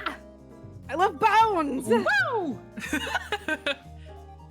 Yeah, currently Fennel is writing me like Remy Ratatouille. As God intended. Yeah. As is only right. Yeah. Okay. So also I figure after stream maybe I'll make a fun little like Twitter thread just sharing all the links to the pages if people want to explore it deeper themselves, or just like want to be reminded what the fuck we talked about today, or if they like missed it or whatever. We'll see if I remember to do that. I'll try to remind you. Yeah, Pog. Okay. What should I do next? I'll have you read about United States versus United States EX. I don't know what the fuck that's supposed to be. Gerald Mayo versus Satan and his staff. I would love to read about Gerald Mayo versus Satan and his staff. Yeah. I would love to learn about this. Okay, so I'm gonna go to I guess I start from complaint? Yeah. Wait, I know this penitentiary! Anyway.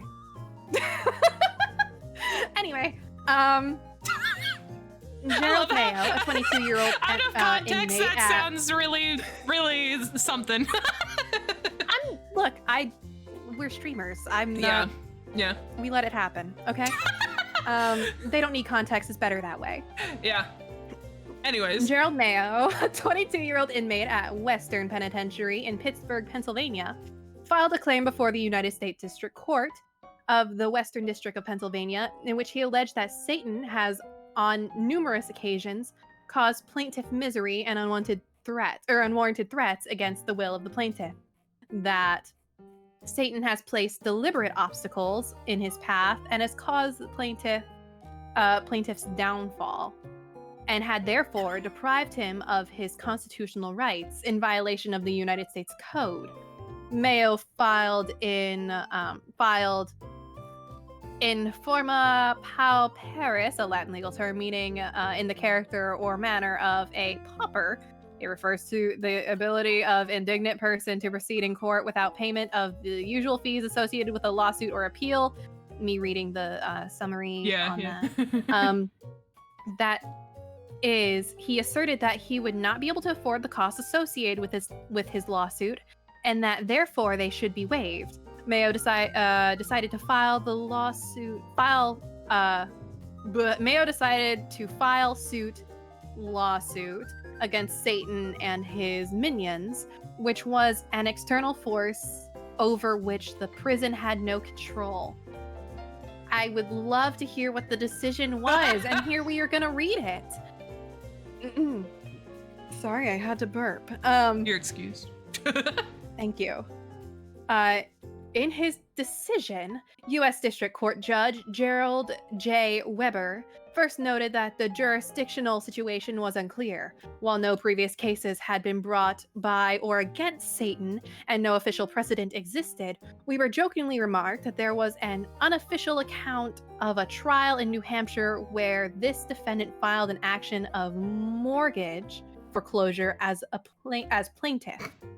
A reference to 1936 short story The Devil and Daniel Webster by Stephen Vincent Bennett. Weber suggested that the devil, who had claimed in the story to be an American, should have appeared, might have been therefore stopped from arguing a lack of personal jurisdiction. In this context, the court noted that Satan was a foreign prince, but did not have occasion to address whether, if sued as a defendant, he would be able to claim sovereign immunity from suit. Weber noted that 3 of the 4 requirements for a class action suit were met, but he was unable to determine whether Mayo would adequately represent the class and therefore the case could not continue. Finally, the judge noted that Mayo had failed to provide directions to the United States Marshal Service as to service of process. Citing the foregoing reasons, the court refused the request to proceed in forma pauperis. The court doubted the need for action due to the complaint containing no allegation of residence in plaintiff. I see. Yeah. I'm into it. I think we should sue Satan and his minions more often. Yeah. I think this is valid. They saw an opportunity and they took it and they ran with it and they finished the marathon. Yeah, they finished the marathon and they didn't get chased by dogs a mile off. And they didn't have to drink rat poison. Yeah, they didn't have to drink rat poison. This absolutely made no sense. Basically, TLDR, he claimed that the devil was whispering in his ear and was pissing him off, so he should be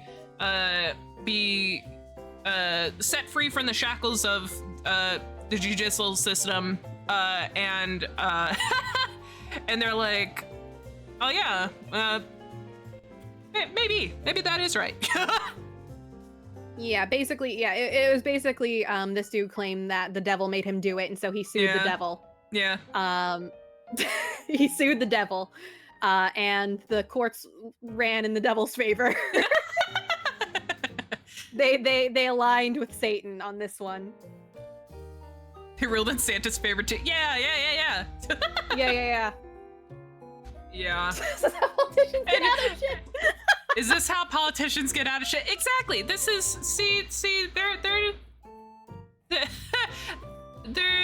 Good God. All great decisions were made in the 1970s. I just, like that's just what we're learning. I just love that this feels like it's just like a branching path of like the insanity claim, just to try and get out scot-free, when you're still just a fucking freak, Oh yeah, absolutely. And I also feel like this could entirely in its own realm be a D&D campaign. You know what I mean? Yeah. Like, can you defeat Satan in court? I I would love to go into a trial against Satan. Actually, I would be into it. Satan probably has some hell of a lawyer. Yeah. Sweats. Smile.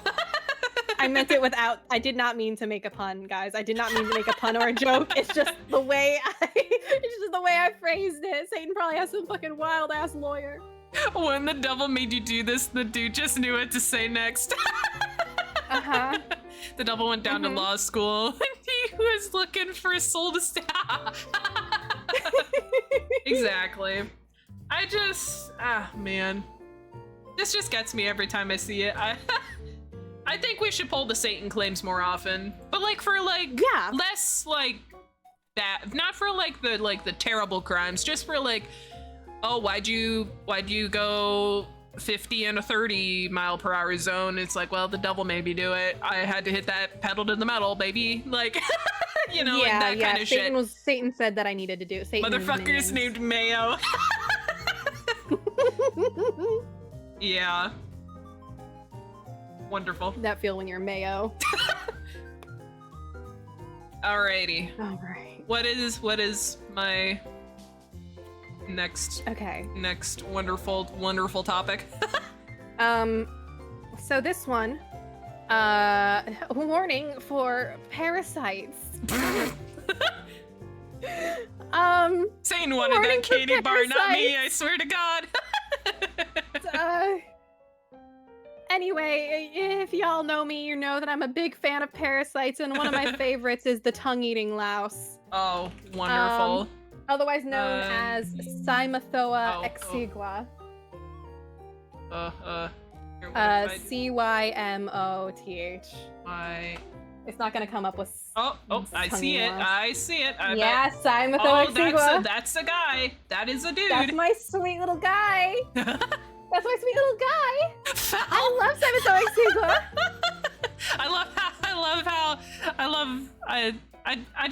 I love all this. This is just so delightful. Okay. Yeah. Okay. So y'all know I'm a big fan of parasites. Gonna give him a I'm little so kiss. into parasites. He's gonna give you back more than just a kiss, Lita. Oh yeah. Is this the one Alice needs to be careful where they hover fence? No. That was penis jousting. We're good. This one's safe. This is tongue-eating louse. We're not talking about penis jousts. Okay, we're good. We don't need to worry about it. I'm safe. Don't worry. Yeah, we don't have to worry about frauding. It was the penis jousting where it had a tag where it was like, if you're looking for human sexual behavior, check the page frauding, because frauding and penis jousting are two different things if you don't know. And if you accidentally hovered frauding, it did show you a full drawn diagram image of what frauding is. If you don't know what frauding is, just you Google probably it. You're either At your too own young risk. to be here, or it's human sexual behavior. Okay. But yeah, I was considering giving you penis jousting, which is a form of reproduction between flatworms. Anyway, if you'd like to tell us about tongue-eating louse. Okay, let's. Oh, I don't like this the subheader of influence on humans. Don't worry about it. God. Okay, I guess for this It's one, fine. I'll start at the top. That feels like the most sense. Oh God. Cymothoa exigua. I'm not even gonna attempt to. Oh, I'm so sorry you came back to this. Hi, Tiger. It's one of my faves. Sorry. Or the tongue-eating louse is a parasitic isopod of the family Cymothoideae. It enters fish through the gills. The female attaches to the tongue, while the male attaches to the gill arches beneath and behind the female. Females are 8 to 29 millimeters long and 4 to 14 millimeters wide. I love how everyone's like, oh no, why are you being subjected to this? No one should be. Anyone that knows me should not be at all surprised. If anything, Yeah. they should be pitying you. Males are about 7.5 to 15 millimeters long and 3 to 7 millimeters wide. The parasite severs the blood vessels in the fish's tongue, causing the tongue to fall off. It then attaches itself to the remaining stub of the tongue, and the parasite itself effectively serves as the new tongue. You know what? So I don't know how much of this you want to read, because I can also just start info dumping Please, about it, because this is I'd one of my rather, favorites. since this is your special topic, I am gonna let you take the mic. Yeah, so that's the summary, everybody. Welcome to my sweet baby boy, Simathoa Exigua. Actually, no, she's a queen. She's queen shit. It's the girlies that do the tongue eating and tongue stealing. So, that's yeah. I am going to crawl in Alice's mouth, cut off their blood flow, and become their tongue. That's just the natural progression of friendship. Yeah. to become your tongue? Yeah. I'm tongue-sized, especially with the frog model. I'm like, I'm mouth size. Yeah, it's perfect. Anyway, Simathoa exigua, of the family of parasitic isopods, Simathoidae, otherwise known as the tongue-eating louse. They, as said, the females will climb into the mouth of oftentimes carp and things like that. Red snapper, red drum, things like that. They're kind of seen everywhere. Gulf of California, Ecuador, Atlantic. They're a lot of places. I don't know why I thought you were gonna say Atlantis. I was like, damn, you been there? Have you do you know something we don't know?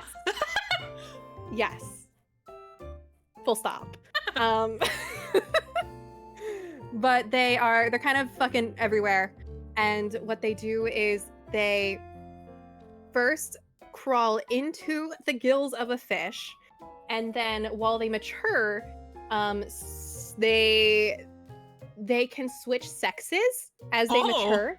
So the one who is essentially most dominant, they all start as male. They are gender fluid. Oh my god, diversity win. The tongue-eating louse is gender fluid. So this is me also remembering partly off the top of my head, because I believe not all of this is stated in the wiki article, but I believe it is the most dominant or the largest of the male in the gill columns maturing will then become female and move through the gills into the mouth of the fish, where it then, as said, cuts off the blood flow of the fish's tongue, feeding on the blood and the mucus of the fish. Tasty. And then it fully becomes the tongue of the fish. And if I remember correctly, it is the only known parasite that will fully replace the organ of its host animal. Fascinating. So it's real girl boss gatekeep gaslight up in here. Absolutely, Bubby. Where it then continues to feed on the mucus and the blood of the fish, completely replacing and acting as its tongue. And it has sex in the fish's mouth. Hell yeah, baby, we love a freak. Easy, baby. We love a freak. Yeah, it has sex in the fish's mouth. And that's it. Yep. Wonderful. That's my sweet Bobby. It's my sweet baby. Hot. God, That's my sweet Simathoa exigua. Look at this. Look at this little freak. Look at this little pathetic little feet. Wonderful. Oh, also, they can't actually do anything to humans. I know it says influence on humans. It's because, wow, I fucking hit my microphone. I got too excited. Sorry. It's not believed to be harmful, except it may bite if separated from its host and handled. It's like, hey, no. This is where I need to be. Yeah, maybe don't deal with it barehanded. It might bite you because it's pissed. I don't know. I don't blame it. There's a game about them? Is there? It's a surrealist horror game made in 2022. How Fish is Made. A parasitic isopod uses its host fish as a mouthpiece. Interacting with this host will trigger a cutscene in which the isopod performs a song and dance. What? I know your next game you're gonna stream. Oh my god! This is life-changing. Zero already knows. What? Tony too, perfect. You guys have been holding out on me. You guys have been holding out on me. My viewers who are in this chat and never told me about the parasitic isopod This is true game. betrayal. That game's very aggressive. If you play the game, you need to put up warnings. Oh, good. I kind of figured. I will do so. Wonderful. I will do so. I can do that. Oh my god. I just got dizzy.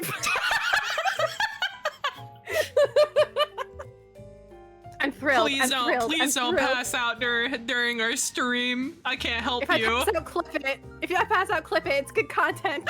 You can start a timer, see how long it takes for you to wake I'll up. just toss you off my head until you come back. Yeah, easy. Oh my god. Oh my god. Okay, that was beautiful. That's Wonderful. Anyway, that's my beloved thoughts and opinions on my sweet. Please don't help. Please don't pass out. I don't want to help. Sean, you're so cruel. It's fine. Sean, you're allowed to leave me on the floor. Cowcat will resuscitate me. We'll leave Cowcat to fix it.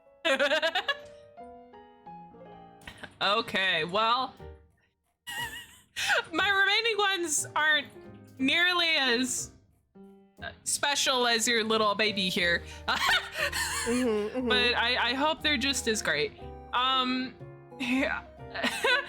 let's go for. Oh, I didn't give a summary for this. Fun TLDR. So this little motherfucker just likes to fuck around and find out and leap into.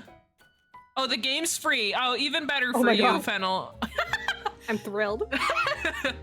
But it decides to move in and be a mooch and steal things and be a freak, aka steal its tongue basically, and then just be like, well, it's my house now. It starts kinning as the fish's tongue. Yeah.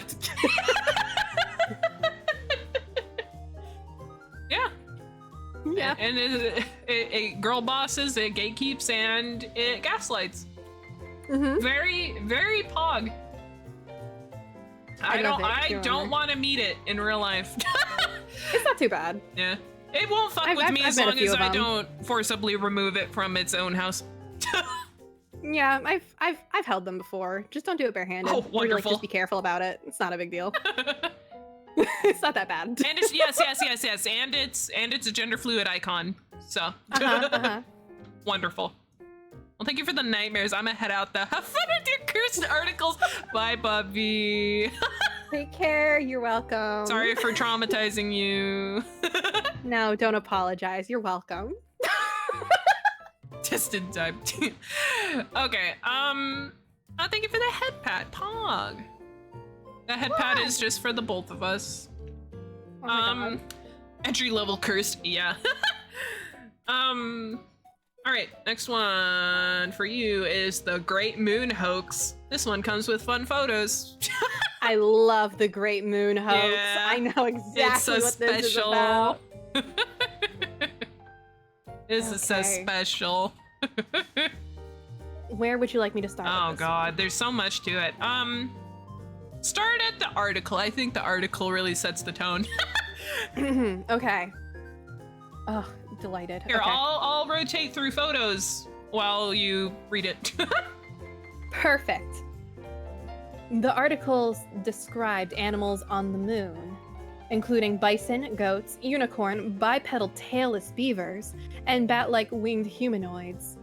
Vespertillo homo. Me too. Me too. Who built temples. There were trees, oceans, and beaches. These discoveries were supposedly made with an immense telescope of an entirely new principle. Vespertillo homo can be translated from Latin as man-bat, Batman, or man-bats. A reprinted edition of 1836 added a second type named the Vespertillions. That sounds like just like a fan name for Yeah, for the vesties. Yeah, for the vesties. Or The the child of Batman. Bigfoot and Mothman. Yeah, exactly. Yeah. The author of the narrative was ostensibly Dr. Andrew Grant, the traveling companion and amanuensis of Sir John Herschel. But Grant was fictitious. Eventually, the authors announced that the observations had been terminated by the destruction of the telescope by means of the sun causing the lens to act as a burning glass, setting a fire to the observatory. Ugh, iconic. Yeah. Iconic. absolutely stellar. Anyway, to continue. Until you Authorship of learn the about article. the Netherland deep state theory. sounds fantastic. Authorship of the article has been attributed Neanderthal. to Oh. Netherlands. Netherlands. Well, I want to learn about the Netherland deep state theory now. Yeah. Authorship of the article has been attributed to Richard Adams Locke, 1800 to 1871, a reporter who in August 1835 was working for The Sun. Locke publicly admitted to being the author in 1840 in a letter to the weekly paper New World. Still, rumors persisted that others were involved. 2 other men have been noted in connection to the hoax. Jean-Nicolas Nicolet, a French astronomer traveling in America at the time, though he was in Mississippi, not New York, when the moon hoaxes appeared. And Lewis Gaylord Clark, editor of the Knickerbocker, a literary magazine. However, there is no good evidence to indicate that anyone but Locke was the author of the hoax. Assuming that Richard A. Locke was the author, his intentions were probably, first, to create a sensational story which would increase the sales of The Sun, and second, to ridicule some of the more extravagant astronomical theories that had been recently published. For instance, in 1824, Franz von Paula Gerson, professor of astronomy at Munich University, had published a paper titled Discovery of Many Distinct Traces of Lunar Inhabitants, especially of one of their colossal buildings. Gerthustein claimed to have observed various shades of color on the lunar surface, which he correlated with climate and vegetation zones. He also observed lines and geometrical shapes, which he felt indicated the existence of walls, roads, fortifications, and cities. However, a more direct object of Locke's satire was Rev. Thomas Dick, who was known as the Christian philosopher. After the title of his first book, Dick had computed that the solar system contained that's a 21.9 trillion inhabitants.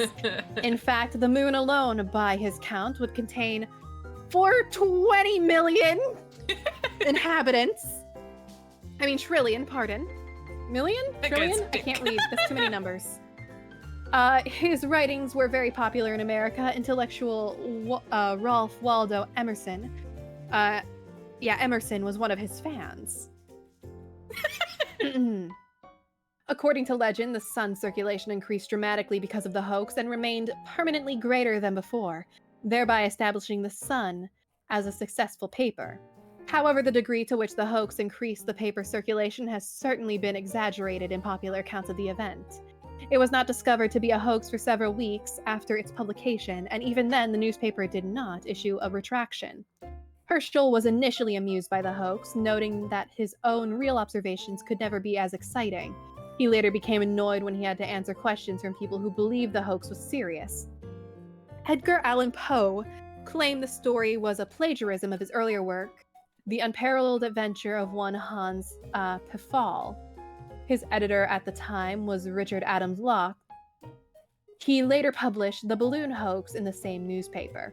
Poe had published his own moon hoax in late June 1835, 2 months before the similar Locke moon hoax, in the Southern Literary Messenger, entitled Hans Pfaall, a Tale, later republished as The Unparalleled Adventure of One Hans Pfaall. The story was reprinted in the New York Transcript on September 2nd to 5th, 1835, under the headline Lunar Discoveries, Extraordinary Aerial Voyage. Not vor.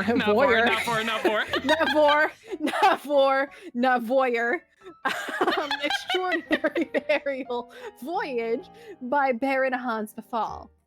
Poe described a voyage to the moon in a balloon in which Pfaall lives for 5 years on the moon with Lunarians and sends back a Lunarian to Earth.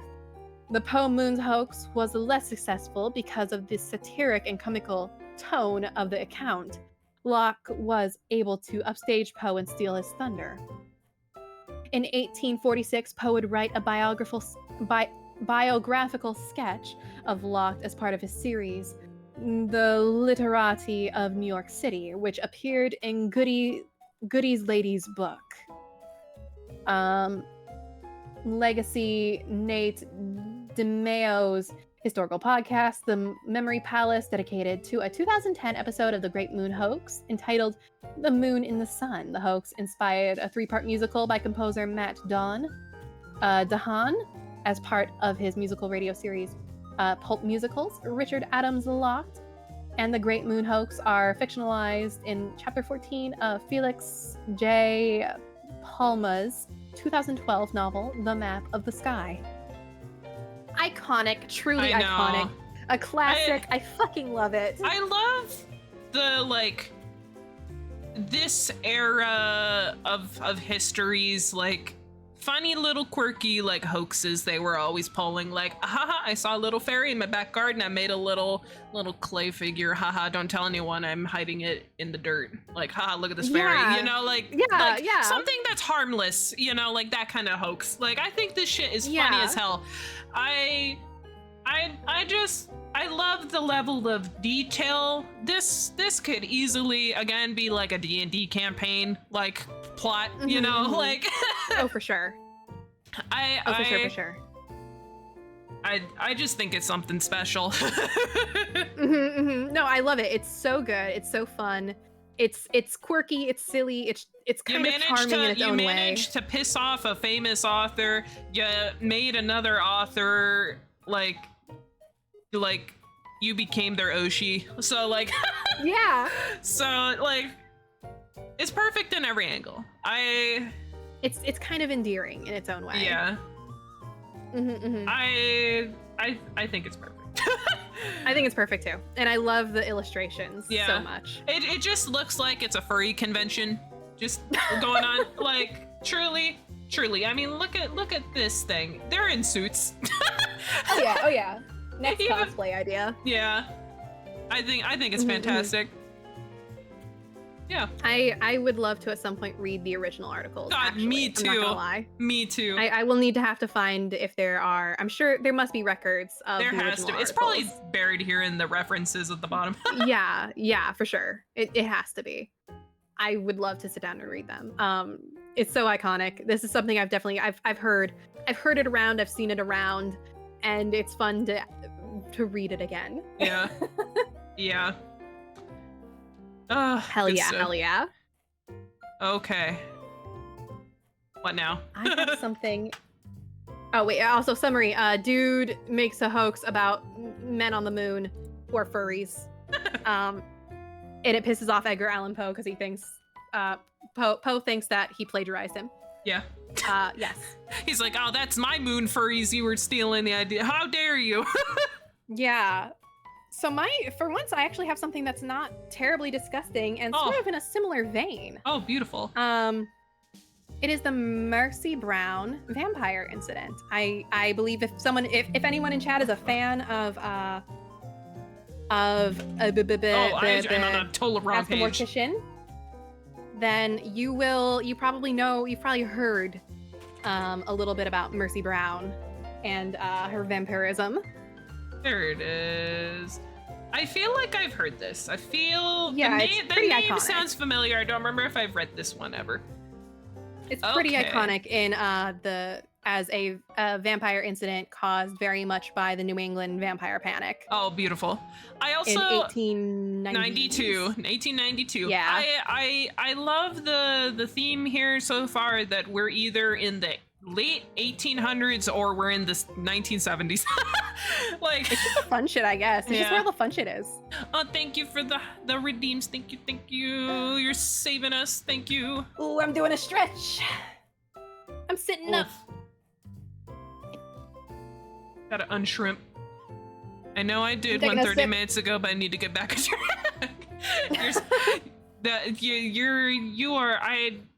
I need to pay you more for your good work, my good friend. My back snapped. Crunchy. Okay. The Mercy Brown vampire incident occurred in Rhode Island, US in 1892. I don't know why I forgot numbers for a minute. I looked at that and I'm like, that looks foreign. It's one of the best documented cases of the exhumation of a corpse in order to perform rituals to banish an undead manifestation. The incident was part of the why can't I say this word? Wider New England vampiric panic. I remember learning about this in paranormal history. Yeah, it's pretty iconic. Wait. Is iconic. Wait. No. We need to take a pit stop. Paranormal history class? Faye, I need you to elaborate. I truly need you to elaborate. I'm shaking Faye's hand as someone who studied paranormal history in high school, but I was also a homeschooler where I just had tutors that we could hire. I wish I took that class in high school. What the hell? My school was boring. Anyways, holy shit. I studied phenomenology in high school. What the hell? Man, I lived a fucking boring life. God. It's okay. I'll hook you up with some phenomenologists. Thank you. Several cases of consumption, tuberculosis, occurred in the family of George and Mary Brown in Exeter, Rhode Island. Friends and neighbors believe that this was due to the influence of the undead. An attempt was made to remediate. Mercy Brown died in 1982 at age 19. Oh, she was young. Oh, God. Yeah, she was young. It's part of why I made the case so iconic is because she was a beautiful young lady. Oh my God. Who passed away with consumption, which is a dramatic way to die. Tuberculosis. You know, the paling of the skin and the blood from coughing. Very dramatic, very romanticized in the 2000s now in a weird way. But yeah, because she was a gorgeous young woman named Mercy. Wonderful. It's all lining up. Yeah. God, if you throw that in, that's just gonna be like the icing on the cake. That's gonna make it like absolutely perfect stream. I would love that so much. Give me a second. I'm opening up another page. Don't mind me. I'm hitting follow. All right, cool. Anyway, to continue. Where the hell was I? In Exeter, Rhode Island, several members of George and Mary Brown's family suffered a sequence of tuberculosis infections in the final 2 decades of the 19th century. Sorry, I gotta take one more pit stop. I think it's tuberculosis. I want to say.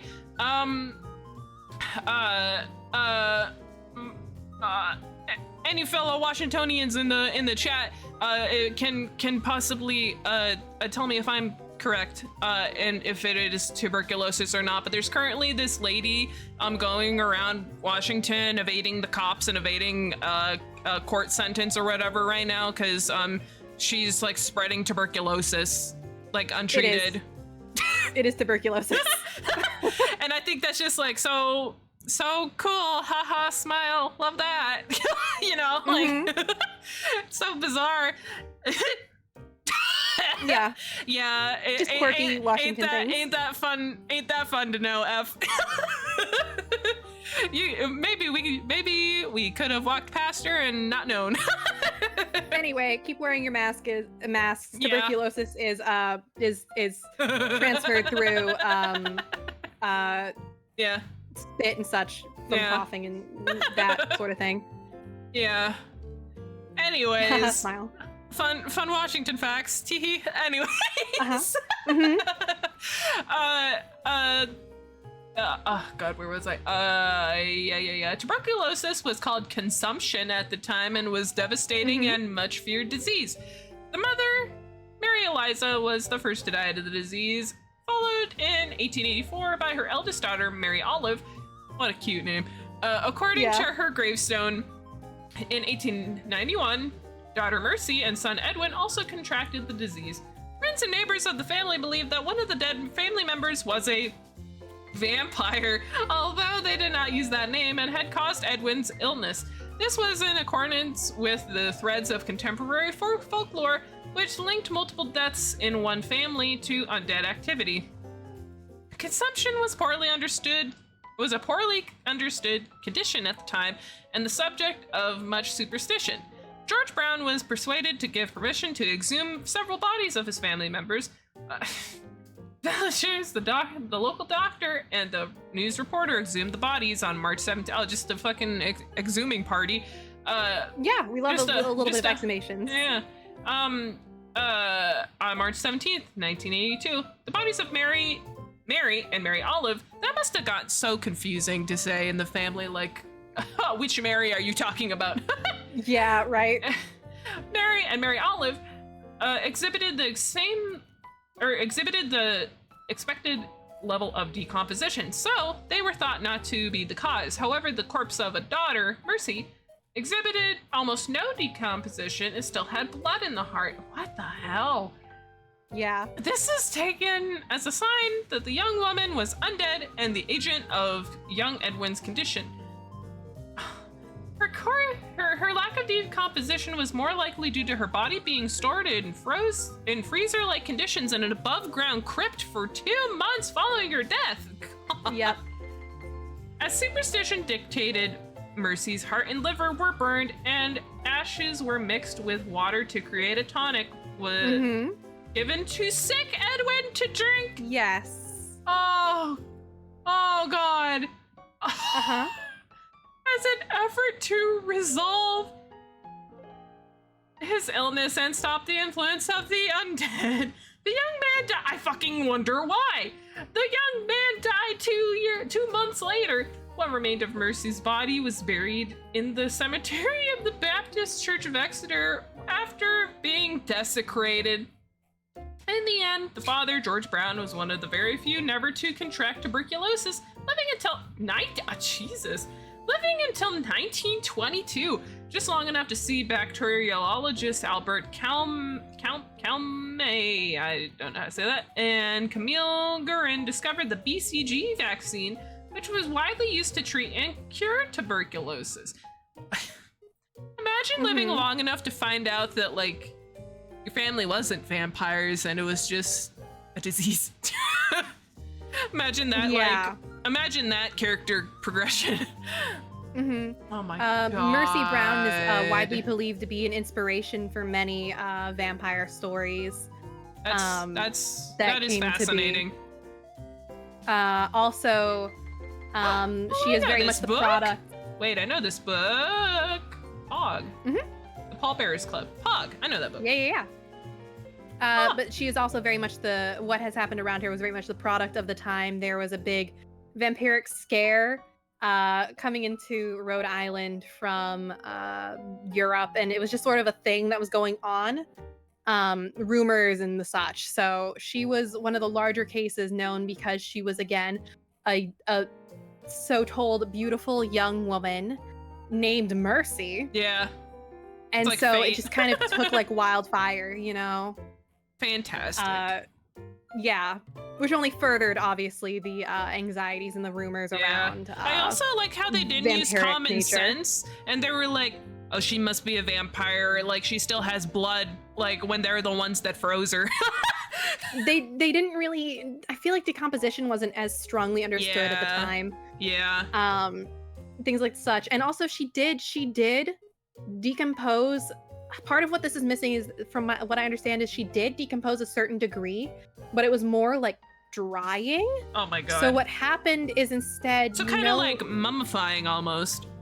Yeah, but you know, when you begin to decompose and you dry, your skin shrinks. Yeah. And that can give the illusion of your hair still growing and your nails growing. Oh yeah, I see where you're going with this. So yeah.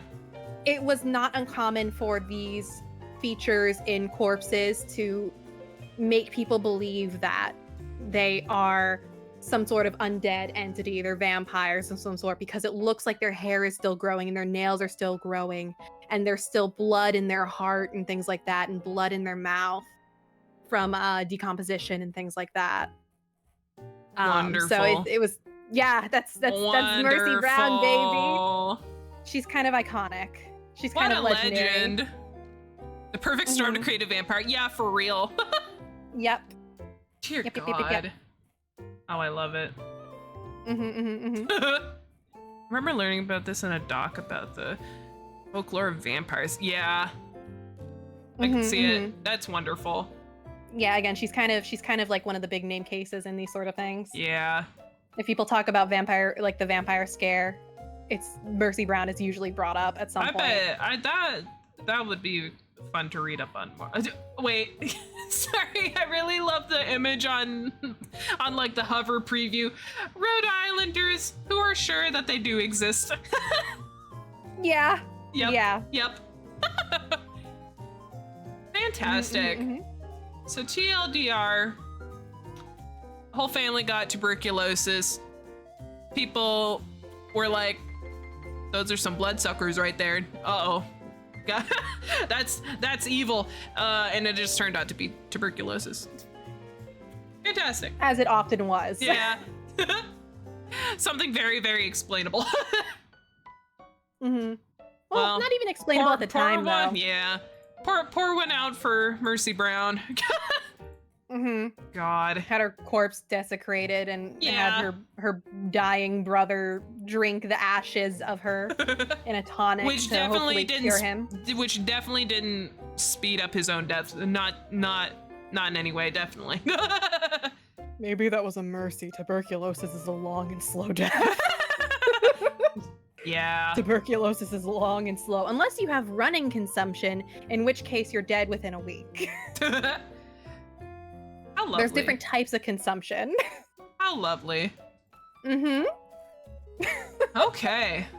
Well, my next one is not is actually kind of, it's this one also from, oh well, it's close to the 1970s. It's in 1981. This is Yeah, I know Polybius. this one. Yeah, I love Polybius. I also love Polybius. uh Polybius heart. yeah. Heart emoji. Yeah. I'm sure some of y'all also have heard about this. This shit's funky. Yeah, it's pretty iconic. If It's you're- pretty legendary. Yeah. This one's for all my gamers out there. Yeah. Oh, this one's back in Oregon. I always forget about that. We're connecting the dots here.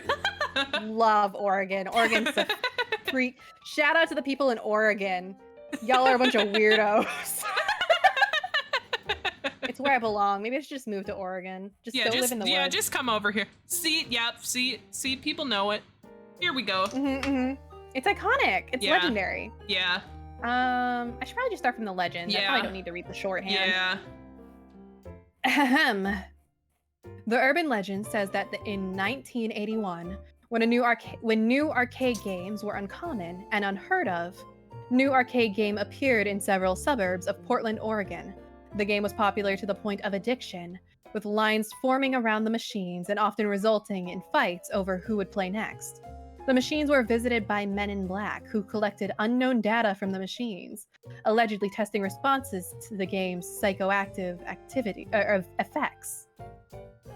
Players supposedly suffered from a series of unpleasant side effects, including seizures, amnesia, insomnia, night terrors, and hallucinations. Approximately 1 month after its supposed release in 1981, Polybius is said to have disappeared without a trace. The company named in most spooky. accounts. Ooh. The company named in most accounts of the game is, I forgot how to pronounce this. Yeah, I don't remember. Seinschladen. The word is described by writer Brian Dunning as not quite idiomatic German, a word constructed outside of the norms of German language usage and grammar, meaning sense delete or sensory deprivation. If it was a German term of actual use, Seinschladen would be pronounced like Yeah. something. Yeah, I don't know. The word's meanings are derived from the German words sein, senses, and löschen, to extinguish or delete. Though the way they are combined is not standard German, sein löschen would be more correct. The game has the same name as the classical Greek historian Polybius, born in Arcadia, and known for his assertion that historians should never report what they cannot verify through interviews with eyewitnesses. Which I think is just so fitting for like the whole thing in general with this, like. Oh yeah. Comes full circle. It has to be intentional. Yeah. That's very on the nose. Yeah. Origins. Polybius appeared in September 2003 issue of GamePro as part of a feature story on video games called Secrets and Lies. This is the first known printed mention of the game, exposing the legend to a mass-market audience. The article declared the existence of the game to be inconclusive, helping to both spark curiosity and spread the story. The alleged original Polybius arcade game does not exist. Snoops.com, which catalogs urban legends, concludes the game is a modern-day version of the 1980s rumors of Men in Black. This led to the hypothesis that the government was hosting some sort of experiment in sending subliminal messages to the players. Magazines and mainstream news of the early 1980s make no mention of Polybius, aside from the mock-up cabinets and games inspired by the myth. No authentic cabinets or ROM dumps have ever been documented. Ben Silverman of Yahoo Games remarked, "Unfortunately, there is no evidence that the game ever existed. No less turned its users into babbling lunatics. Still, Polybius has enjoyed a cult-like status as a throwback to a more technologically paranoid era." Game was so good, the government took it for themselves. For real. Skeptics and researchers have differing ideas on when, how, and why the story of Polybius began. American producer and author Brian Dunning believes Polybius to be an urban legend that grew out of a mixture of influences in the 1980s. He notes that 2 players fell ill in Portland on the same day in 1981, one collapsing with a migraine headache after playing Tempest, and another suffering from stomach pain after playing Asteroids for 28 hours in a filmed attempt to break a world record at the same arcade. Dunning records the Federal Bureau of Investigation raided several video game arcades in the area just 10 days later, where the owners were suspected of using machines for gambling. And the lead up to the raid involved FBI agents monitoring arcade cabinets for signs of tampering and recording high scores. Dunning suggests that these 2 events were combined in an urban legend about government-monitored arcade machines making players ill. That's just called being hungry, my dude. Shaking my head. Yeah, that's dehydration. Sleep deprivation. Dehydration. Yeah, no, that's called getting a tummy ache because you forgot to feed your mortal form. Your staring at a screen for 28 hours straight. Yeah, your body meat is saying hello, we're dying. I get fucking dizzy looking at the same screen for 2 hours. Like. Literally, real. What was I? And that influence.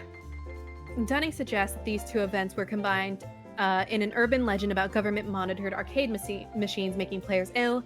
He believes that such a myth must have been established by 1984, and that it influenced the plot of the film The Last Starfighter, in which a teenager is recruited by aliens who monitor him playing a covertly developed arcade game. Dunning considers Seinslauchten to be the kind of name that a non-German speaker would generate if they tried to create a compound word using English to German dictionary. Yeah, definitely. Yeah. Internet user Patrick Kellogg believes that players claiming to remember having played or seen Polybius as early as the 1980s may actually be recalling a video game called Cube Quest.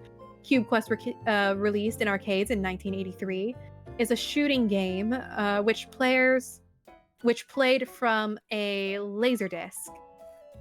Kellogg describes its visuals as revolutionary and far ahead of typical games at the time. He states that the game would frequently be visited for maintenance because of frequent breakdowns of laserdiscs in arcade games, and was often removed from arcades after a short time for the same reason. Oh no, go ahead if you wanna. No. No, I was just gonna go on to the next part. Go ahead and cut in. Yeah, I Actually, no, I'll save my thought for after you finish. You go ahead. You go ahead. Okay. Yeah. Polybus for Windows 2007, The Legacy. In 2007, freeware developers and arcade constructors Rogue Synapse registered the domain signlochten.com and offered a free downloadable game titled Polybus for Microsoft Windows. The game's design partly based on a contested description of the Polybus arcade machine posted on a forum by an individual named Stephen Roach, who had claimed to have worked on the original. To complete the illusion, Rogue Synapse owner Dr. Estelle Vance founded a Texas-based corporation bearing the name Signlochten, without umlaut, in 2007. He transferred it to Rogue Synapse, to the Rogue Synapse trademark and newly registered trademark on Polybus, or Polybius. Its website says that it is an attempt to recreate the Polybius game as it might have existed in 1981. Polybius for PlayStation 4 2017. In 2016, Lamasoft announced a game called Polybius for the PlayStation 4 with support for the PlayStation VR. It released on the PlayStation Store on Tuesday, May 19th. Not 19th, just the 9th, 2017. In early marketing, co-author Jeff Minter claimed to have been permitted to play the original Polybius arcade machine in a warehouse in Basingstoke, England. Yep. Basingstoke? Cool. He later acknowledged that the game was inspired by the urban legend, but does not attempt to reproduce its alleged gameplay. In pop culture, it's in Paper Girls 2022, and it's in the 5th episode of season 1 of Loki 2021. Yeah. Yeah. Anyway, yeah. Gamer history right Polybius. here. Woo! I just, even though it's like essentially like this shit probably did not like fully actually exist. And it was probably just like a funny haha little joke, you know, that kind of got out of hand, you know, like I always think about how this is like in a way like lost media. I am obsessed with like lost media stuff, and like I hope someday we truly actually do find Polybius like somewhere, you know, like and, like it's somewhere. Proven right, like this did exist, you know. I just I think it's so fascinating. It's always fun. It's and even just like as a story, it's very fun. Yeah. But also like imagine it's part of what I believe captivates the audience in stories such as Polybius is that it's almost real. Yeah. You know? Yeah. It's so almost could be a thing. Yeah. It could so almost be a thing that it makes you want to be like, what if, you know, maybe what if someday, you know? Yeah. Like you could see the government dealing with this kind of thing, you know, because like there's shit in the government that people are like put to like the test of like cracking codes or whatever, like that kind of shit. So like we know like the government's like capable of like doing that kind of shit or whatever, and like intervening or whatever. So like there is that like minuscule chance that like this is real, you know, like yeah. And I think that's so funny. There are known confirmed weird government tests that people have been unknowingly put under. Yeah. But I also just like to believe, just like the aliens. I also just love the idea that like the government was like, God, video games are the devil. We were right. Look at these people passing out at them. You know, like we need to get rid of this, and like wiped it from our brains. It was too good. Yeah. Or even to like a lesser extent, like the idea of maybe there is a game that was just triggering migraines so severely that it ended up discontinued, you know? Or just even lesser than that, just that this is a game that exists and people just didn't care enough about it until it resurfaced as an urban legend eventually at some point. Yeah. You know? Yeah. It's fun. It's fun to think about. It's fun to humor. Or like it could also like dip into the like Mandela effect of like this could have been a different game, but like because like no one knows what it exactly looked like, you know. So like It's just so fucking cool. Can't believe the government covered up aliens, but also lets you stream. Yeah, I'm the special case. Don't tell anyone. Wink. Wink. Atlas isn't an alien. Wink.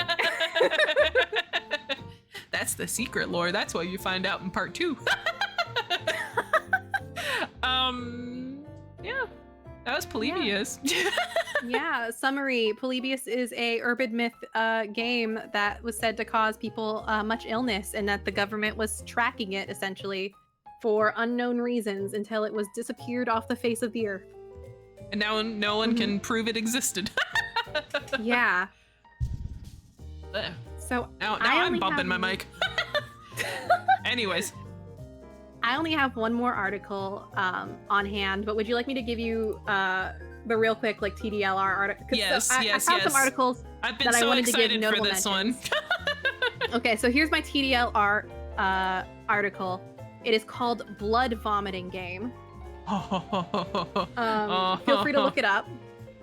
I won't make you read it. I'll just give I'll give you the TDLR, and then I'll give you a sort of read over it. Yes. Here, while But, you do that, TDLR, we'll look at the cow again while you read this. Okay. So TDLR, the blood vomiting game is a famous game of Go, the board game Go. If you guys don't know, it's a old fucking board game. Yeah. Played in the Edo period of Japan on June 27th. Apparently, we know the exact date and year. Wonderful. June 27th, 1835.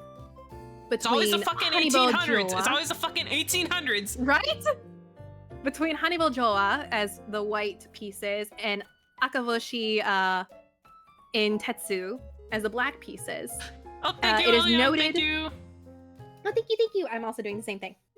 It is most noted for, it is famous for supposedly the winner of the game having won due to 3 moves given to him by a ghost, spoken to him. Wonderful. And then his opponent coughing or throwing up blood on the board and dying. Hell yeah, brother. That is the TDLR that I find very fun. I adore that. Just a couple of dudes being guys, just passing away together. Yeah. So True friendship. 1800s is where we started to have extra time to worry about the ghosts. So true, Sean. So true. Yeah. The fuller story is that essentially it was 2 Welcome in, Jag. Hello. Hi, Jag. Welcome. That's the Wikipedia, and it's been wonderful. We've talked about unspeakable horrors and quirky little things. Right now we're talking about 2 men playing Go, where one won by the power of a ghost giving him secrets, and the other coughed blood on the board and died. So this is a recorded game because it was actually a competitive match. In reality, how it actually was is that there was a rivalry between these two Go players, professional Go players, to gain the post of Meijin, which is a pretty high post, if I remember right, off the top of my head. Oh, thanks, Faye. Hell yeah. Woo! Frog is back. All right. Hell yeah. Here we go. So Hannibal Joa had won the title over rival Inoue Genon Inseki. The froggy. Grandmasters don't tell you about. Yeah. So Gatekeeping the real techniques. Hannibal Joa had won the title of Meijin, and in the rivalry between Joa and Inseki began when a game scheduled between the two had been canceled. The game scheduled for February 18th, that's my birthday, 1828, was to be played due to Inseki's recent promotion to 8th Dan. I believe they go, I think 8th is pretty high. I think it goes 1 is low and 8 is high. I could be stupid and forgetting, and it's the wrong direction. The game was canceled by Joa's side, who claimed that Inseki did not deserve his promotion, but had gained it through intrigue. This led Inseki to attempt to remove Joa from his post as Meijin. Failing to keep to an agreement, Joa refused to give up his post to Inseki after 6 years, 1834. Inseki then sent his pupil, Akaboshi Inetsu, expected to become Meijin after Joa, to play Joa in a match. The match lasted for 4 days without any adjournments. Joa won the match, and while kneeling over the board, Akaboshi coughed or vomited blood. He died within a few months, as Akaboshi was only 25 years old at the time. It is often suggested that a pre-existing gastrointestinal bleeding or pulmonary disease had weakened his health, and it was possible that Akaboshi was sick for months with these diseases already. That's still that is the wider story. Still, Yeah.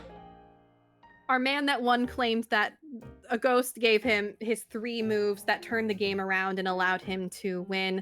In fact, the moves are actually recorded in the Wikipedia article. If you go to Blood Vomiting Game, it shows wonderful. visual diagrams of the moves that the ghost had whispered in the man's ear to help him win the game over his rival. Hold on. I will find it. Hold on. It's hyphenated. Blood vomiting. There it is. Wonderful. Mhm. So the first one is Oh. Inoue House's move. It's the one that lost, but after that, Jesus the Christ. 3 ghost moves. This is Anyway, so Go is a elaborate. nightmare of a game. Dear God. My grandpa, my agong, was really good at Go and played a lot of fucking Go. I could never understand it, even when he tried to teach me. I will never understand Go. It's too much for me. I don't fucking. The closest I get at understanding Go is I watched Hikaru no Go when I was like 12. That's the closest I ever got to Go, to understanding Go. But yeah, that was my notable mention. That is the actual that's article. so fantastic. Yeah, I just think it's just a fun little thing, you know? Yeah. It's just a fun little thing that I found, and I was like, this is beautiful. The other article that I found was about bee removal, which is the Bee profession in which we remove. Yeah, It's relocating bees that are swarming and putting them in a good beehive instead of killing them. Hell yeah. And I just think that's very good and important. I do too. I've seen many instances of that in real life, because we have lots of bee problems in this part of the country. Yeah, everywhere. It's a thing. But we love relocating bees instead of killing them. It's nice to hire a bee professional to come say, hey now, these bees are where they're not supposed to be. Can you please take them away and put them somewhere better for them? Keep the bees safe. They're important. Sometimes they can be vacuumed with a bee vacuum. Yeah, That yeah, is especially yeah. a special vacuum used to I'm vacuum sad just the bees. wiki doesn't have the image of it. Yeah, I love bee vacuum. It's a vacuum for bees and bees only. Yeah. We just love it. I'm big on ecology and ecological protection. So guys, you know, if you're having a little bee problem and you are able to, maybe look into local bee people to remove your bees in a safe manner. Yeah, don't do it yourself either. That's Yes, a big please no-no. don't do it yourself. No, That's very dangerous. for both parties involved. Yeah, it can go very bad for both parties involved. Bee professionals know how to handle bees and read bee behavior, and so they can accurately deal with the bees. Bees are very good at behavior and shit like that. So bees have a lot of tells, but if you're not a bee professional, you're not going to read the bee behavior. But the actual article that I have for you is my final article is worm charming. Oh yes. Oh this. Yes. I am so excited for you to learn about worm charming. Worm. I love worm charming. Worm. Let me find it. Worm charming. Here we go. Oh, there's a video with it. Oh, perfect. Unless you wanted to save worm charming and you give me your last article, and then you can do worm charming the very end. I'm cool. Okay. Let's see. Let's just we'll do mine. Okay. And then we'll go to worm charming to finish it out. Let me go back to it. Here, this one was not in the list when I sent it to you, but here, let me find it. This is Jenny Hanover. Jenny Haver. Haniver. Okay, give me a second. I gotta open some tabs. Fuck, where is?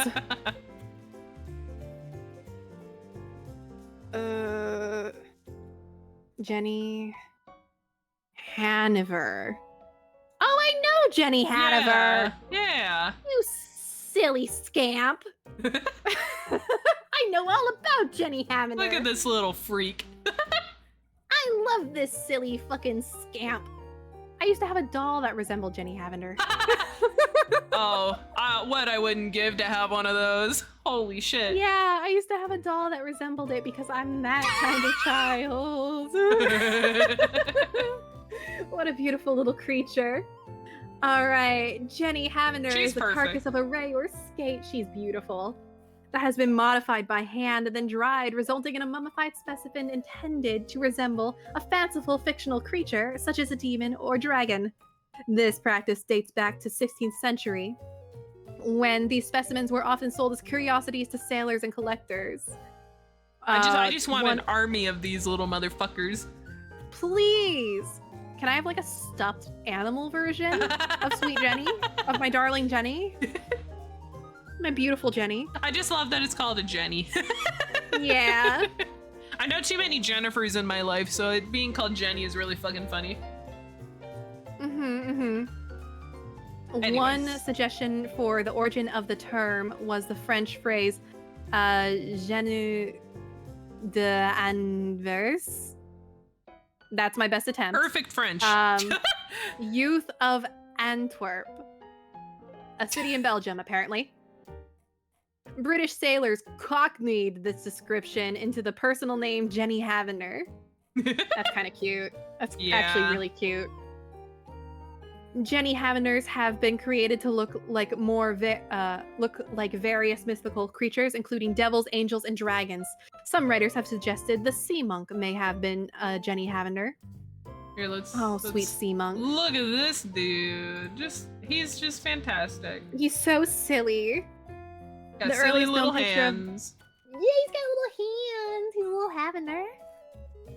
The earliest known picture of Jenny Hanover appeared in Conrad Genser's Historia Animalium Volume 4. 4. Thank you. Wait, is that 4? No, 4. I think it's yeah, 4. that is 4. Yeah. Yeah, IV. I don't 4. I don't fucking know Roman numerals. I only know it from Pokemon. Yo, so real, so true. This is real. This is me. In 1558, Genser warned that these were merely disfigured rays and should not be believed to be miniature dragons or monsters, which was popular misconception at the time. The most common misconception was that Jenny Hanovers were basilisks, as basilisks were creatures that killed with merely a glance. No one could claim to know what one looks like. For this reason, it was easy to pass off Jenny Hanovers as these creatures, which were still widely feared in the 16th century. In Verna Cruz, Jenny Hanovers were considered to have magical powers and are employed by Curanderos? Curanderos? I think? In Close their enough. rituals. I'm trying my best. This tradition is similar to one in Japan, where fake taxidermy ningyo, similar to Fiji mermaids, were produced and kept in temples. I love this. I love Jenny Hanovers. I've seen them around. Yeah. They're beloved. They just look so quirky. They look like they're little kind of sassy, like little hand on the hip kind of look. They're just like, yeah, you see me. I'm so cool. I scared the townsfolk. I love them. I love them so much. You and can I get want one in Splatoon 3. Good news. Yeah, you can. Oh, that's perfect. I know some I people love who that. actually have reproductions of them, like of Jenny Hanovers in whole real life. They look like they do a jig. Yeah, they look ready to dance. That's perfect. Yeah, they're still kind of popular in taxidermy circles these days, just like as a thing, because they're silly, you know? Yeah. I mean, look at this thing. I would not be afraid if I saw this just standing somewhere. Like, just like the little tiny little guy, you know? I would be thrilled. And be like, yeah, Anyway. that's Jenny, fuck it up. Yeah, that's Jenny. Get it, Jenny. Serve. She serves cunt, Your Honor. She's serving cunt. Yep. Uh-huh. She's getting it. Anyways, God, now, pop off, Jenny. now time for worm charm. Oh, I can't. I'm so excited. Charm. I'm thrilled when I texted you and asked you about worm grunting. That you said no. I have no idea what that is because I love worm gruntings. I have worm grunted before. Oh, fantastic. I think I can, just by context clues, figure out what the concept is, but I'm just so thrilled to get dig I deep want into you to these details. experience it. I want you to know. I want you to know. I want you to live it. I want you to maybe one day try it yourself. I would do it. Worm grunting. Mhm. Yeah, Yep. worm grunting, baby. We're Let's about to learn learn. about worm grunting. We'll watch a video too. We'll get firsthand knowledge. All right. Worm grunting. I suggest reading and then watching the video, Yeah, or at least yeah, watching yeah. reading methods. Yes. Okay. I'll just read from the beginning. I feel like I need to really like set myself into here. So, Okay. worm charming, also known as worm grunting or worm fiddling, are methods of attracting earthworms from the ground. The activity is usually performed to collect bait for fishing, but can take the form of competitive sport in competitive sport. Worm Oh, grunting competition. thank God. Competitive worm In grunting. the UK and East Texas. Oh, I'm glad this. I just need to fly down south for this. This is perfect. You can do it. Only reason I'd ever want to go to Texas. True.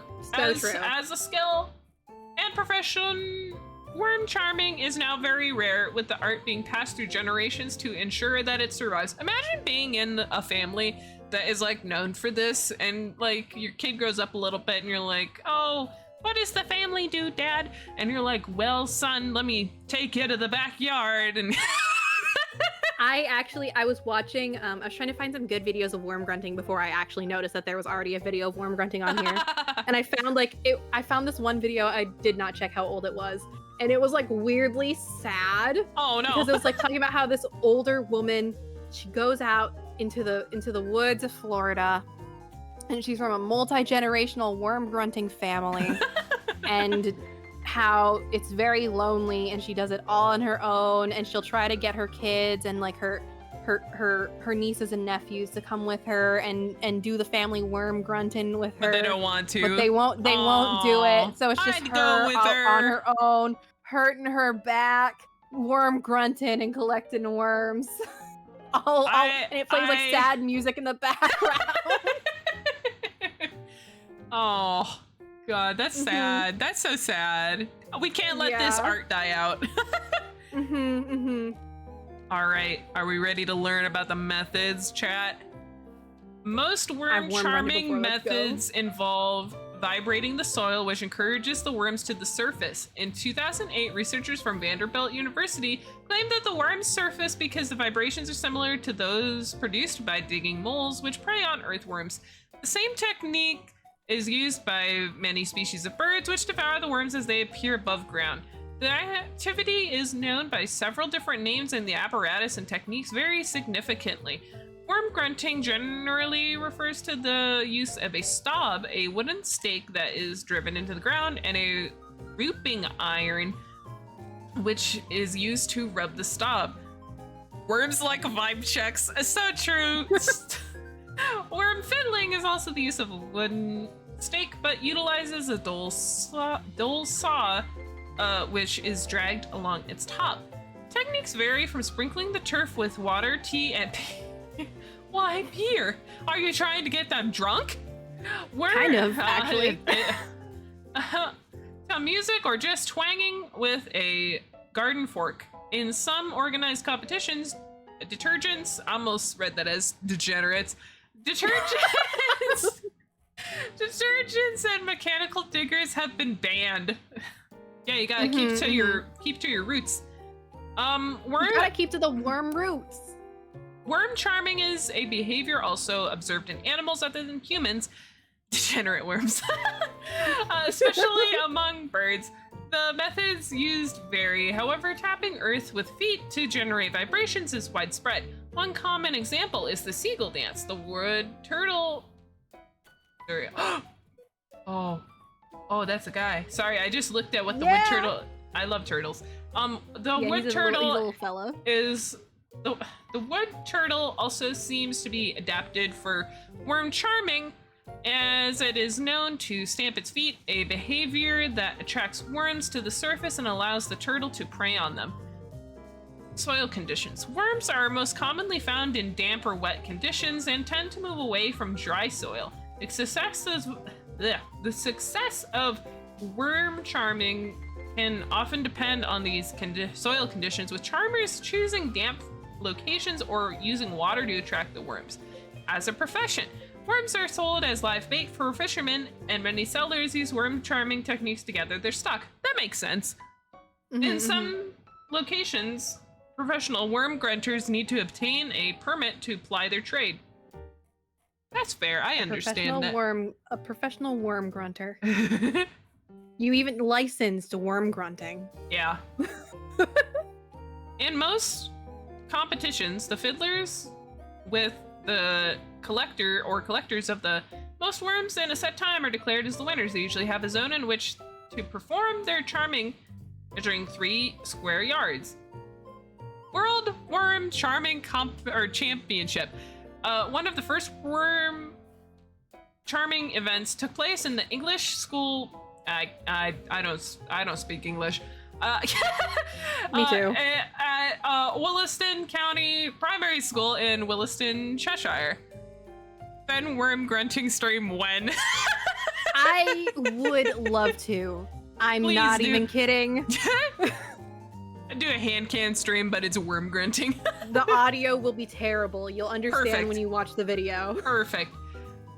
It was organized by then Deputy Headmaster John Bailey, who wrote the original rules for the competition. The event claims to have originated when in 1980, local Williston farmer's son Tom Shufflebottom charmed 511 worms in half an hour. That's a master. A lot of worms. What's he doing with them all? The current world record was established on fuck European writing out their dates like this. I'm a rotten American. June 29th, 2009, by 10-year-old Sophie Smith of Williston, England, who raised 567 during Britain's World Worm Charming Championship. There are 18. Why is there so many rules? They gotta make sure it's fair and square. There are 18 rules of this event as determined by the internet. There's an international federation. Are you kidding me? Yeah, there's an international worm grunting federation. International Federation of Charming Worms and Allied Pastimes. These stipulate that each competitor operates within a 3x3 meter.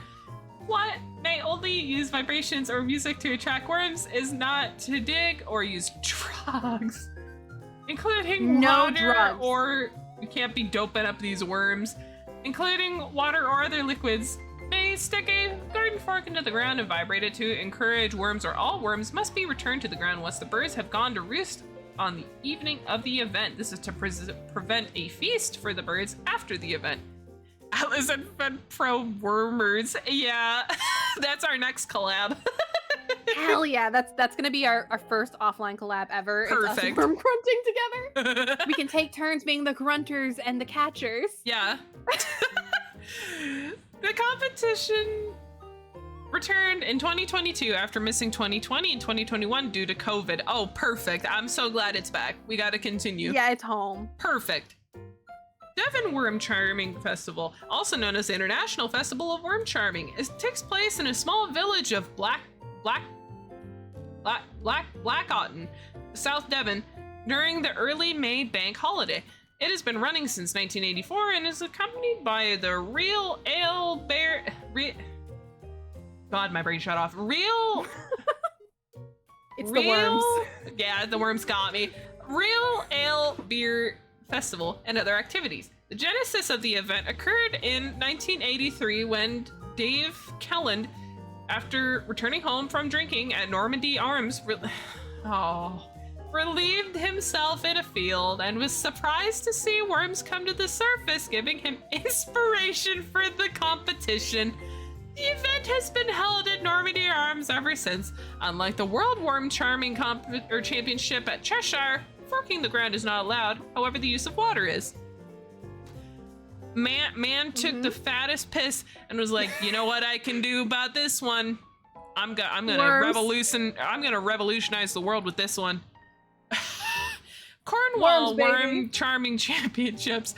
The new World Charming Championship was established in 2021 by local artist Georgia Gendel, with the inaugural competition being held in Penryn. Really took the piss with his words. World Worm Championships, the anime. Yeah, we need this next. Someone please hand this off to a anime girls?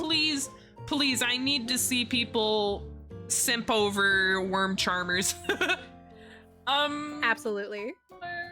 However, in 2022 and Falmouth, and the event in 2022 and Falmouth demonstrated the events of climate change on worm charming, with the heat wave leading to only a single worm being charmed. That's sad. Oh, yeah. Who up playing with their worms. Heart emoji. Hey Jag, can you do me a favor, since you're the editor of my viewers? Can you do me a favor and make one of those heart locket things, but it's a picture of a person worm charming? You know the gifts. Can you do that for me? Hi.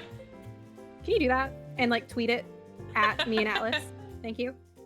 Thank you, Jag. Thank you so much. I owe you my life, Jag. People now watching this stream are gonna be like, what in God's name is that? Uh-huh. Oh, also, I'm gonna upload this VOD to YouTube when I'm done, so the world can see this. Yeah.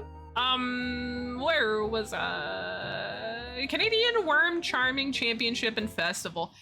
The Great Canadian Worm Charming Championship and Festival Canadian competition, that was a mouthful, was held at the Shelburne Fiddle Park in Shelburne, Ontario on June 9th, 2012. I think we should ask our fellow Canadian friend Di if they have ever worm charmed. If Di hasn't worm charmed, I'm gonna be very sad. If you have a specific worm charming image in mind, I don't know, just like look up worm charming or worm grunting, and you know, I'm gonna let you sort of I'll let you have some creative freedom with it, you know? Just surprise us.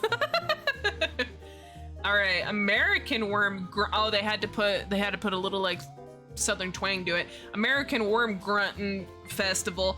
The of course it's Florida. The town of Sopchoppy, Yeah. Florida has held an annual Worm Grunting Festival since 2000. The event includes a ball and crowning of the Worm Grunting King and Queen. Yeah, it does. Sopchoppy is one of the settings, and worm grunting a plot element of the 2017 novel Clownfish Blues by Tim Dorsey. I'm sad to say I also know that novel. Why am I learning so much today? All right, are we ready for the? Wait, we gotta look at this image. Oh, this is fantastic. Isn't it beautiful? If you this looks like something that would happen at our local farmers market in our area. Like if you just drove by this and you're like, oh, they're doing like a fun little field day, you know, but little do you know that they're doing this sacred art of worm charming. Oh, I'm so ready. It's a little bit of worm grunting. I'm so ready for this video. I love this video. Let's give it a little higher pitches. The audio's so bad. I love it. That's not the sound I was expecting. Right?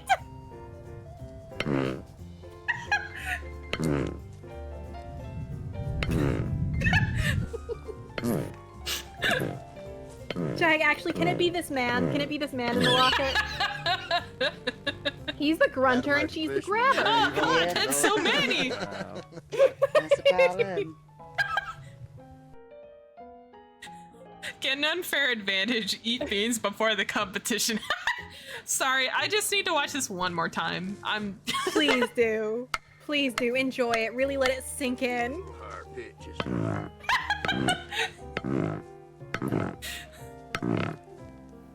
Ain't it beautiful? Ain't she beautiful? Ain't she fucking stunning? Ain't she gorgeous? He's so serious about it. It's serious work, Atlas! This is a multi-generational profession! This is an art form! When by playing the sounds of IBS Volume 4. Oh god, that what a way to finish this out. I can't even if I had another one I wanted to share tonight, I can't top this. So thank you. I'm so glad that you're pleased with it. I'm gonna go I'm back thrilled. and watch that video later. That is delightful. Everyone please enjoy some worm grunting videos, you know? Oh, F coming back in with the sweet care package. Thank you.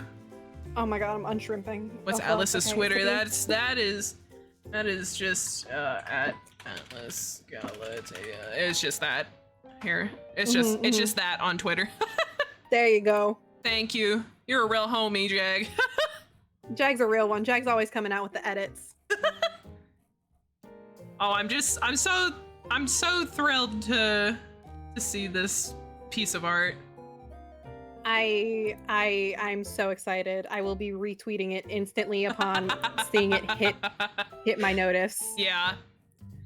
Oh god. No context whatsoever needed. What a beautiful night. What a beautiful night for worm grunting. I could probably worm grunt really well here, Yeah. actually, where I am. It's got pretty a lot. moist. Yeah, I was gonna say you got all that bog water. Yeah, we got all that bog water. Drag Sean We out got there all with you. I can be the grunter and Sean can be the grabber. just a good night of worm grunting with the boys. Sweet worm grunting with the boys.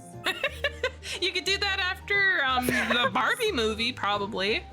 Yeah, after the Barbie movie, we can do some worm grunting. For science, Sean. We can worm grunt together, like besties. Oh gosh. You're a worm. Fine, I can do the grabbing. Sorry, I'm a worm grunter main. Yeah, it's fine. You can grunt and I can grab if that's what you need. Okay, I'll let you grunt. That's a quote for Twitter. You can grunt and I can grab. This is when you clip it. You clip it and set it aside. Hold it for later as a treat. Yeah, please someone clip that. Please, I'm begging you. Oh, good. I'll make Worm that. grunt cannot be done with the voice. You have to understand. It has to be done with tools. It's not a thing you do with the voice. It's with the tools. Oh God. Oh, what a good time. What a beautiful night. Okay. What a beautiful moon in the sky this evening. Yeah. Let me move to my just chatting stream. Here, this was what my original setup was before I changed it to my stream overlay one. So I love it. you guys can actually get a good look at what Fen looks like if you don't already know. I'm just a little guy, Your Honor. Just a little fella. Holds you gently in my arms. Squeeze me like a fucking squeaky toy. Watch my little eyes pop out. Okay, what are we doing here? I make a dog toy sound. You need that as like a sound alert or whatever. I do. I really do. That would be a really good sound alert. Make it for like when you get like head pats or something. Yeah, Squeak, squeak, squeak. Okay, well, God, what a good night. What a fantastic night. What a beautiful night of wonders and horrors. I would argue only wonders. I personally found it all beautiful and stunning and effervescent. But, yeah, I agree. You know, we should make this we should make this a thing where, like, I don't know, every like month or two we'll do a tiny little like Wikipedia jaunt, you know, through. Yeah, or just we just. It doesn't even have to be off of that specific thing. We can just bring each other Wikipedia articles of things that we enjoy. Yeah. Of like, check out this weird shit. Yeah. Heart emoji. Hey, we did wanna go through the creatures. Yeah. That could be the next one. Absolutely. Oh, God, that was so much fun. I'm so glad we did this. This is so much fun. I loved it. I'm so glad you got to learn about worm grunting. I feel like a changed man now. It's been posted. Oh, I need to see. Hold on. I'm retweeting it. Jag, you forgot to add us. There it is. I didn't get added. There was no. Oh wait, no. Okay, added in replies. Cool. Thank you. Here, I will retweet this after I end stream. I retweeted it instantly. Perfect. I needed to throw that down. Thank you, Jag. I owe you my life. Thank you. Jag is always with it. Jag is so quick with it. You tried to flame Jag after he did all that for you. It wasn't flaming. It was a warning. Oh my God. So good. Okay. Truly a blessing. Oof. God. I hope you enjoy looking into that puppets thing for the what do you call it?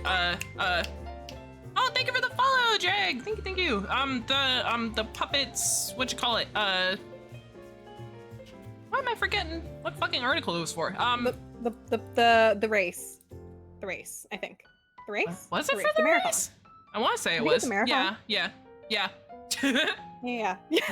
Both of our brains are fried. It's been 3 hours. Now we're both like, too fucking late. Yeah.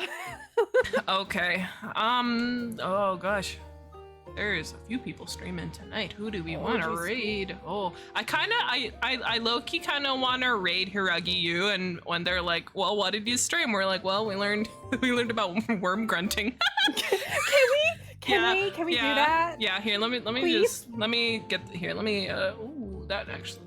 Let me get that. There we go. Okay. We will go say hello to the fabulous Hiragiyu. Whoa, I just opened Yu's stream. What the fuck? Oh, they're playing this game. That's right. Oh. I looked to my right. Just another Hiragiyu stream. just another Hiragiyu moment. All right. So yeah, if you can use my emotes, you can do this for the raid message. If not, you can just use whatever fucking shit you want. I don't care. Whatever. Just wow. You can just do this. You can do that when we go over. Yippee. Yippee. But yeah.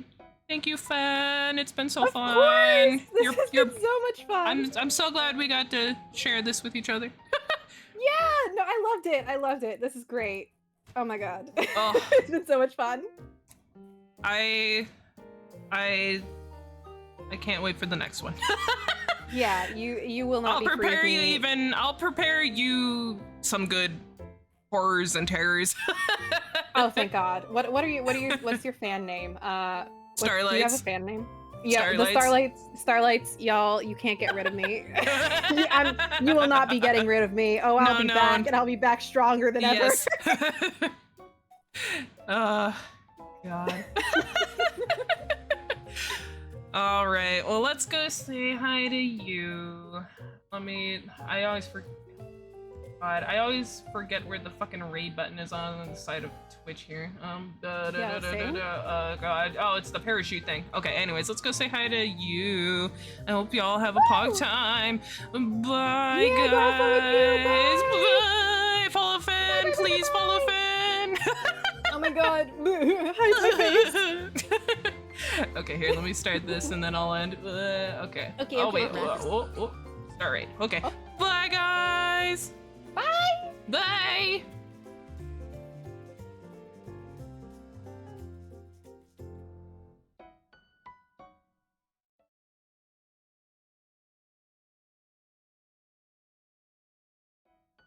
One second, I forgot to mute my mic. Okay, we're good now. Let me get back to.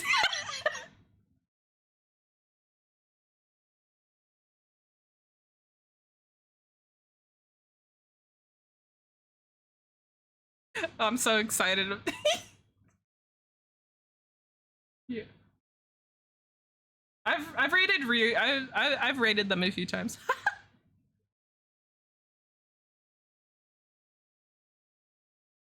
Let me end my stream.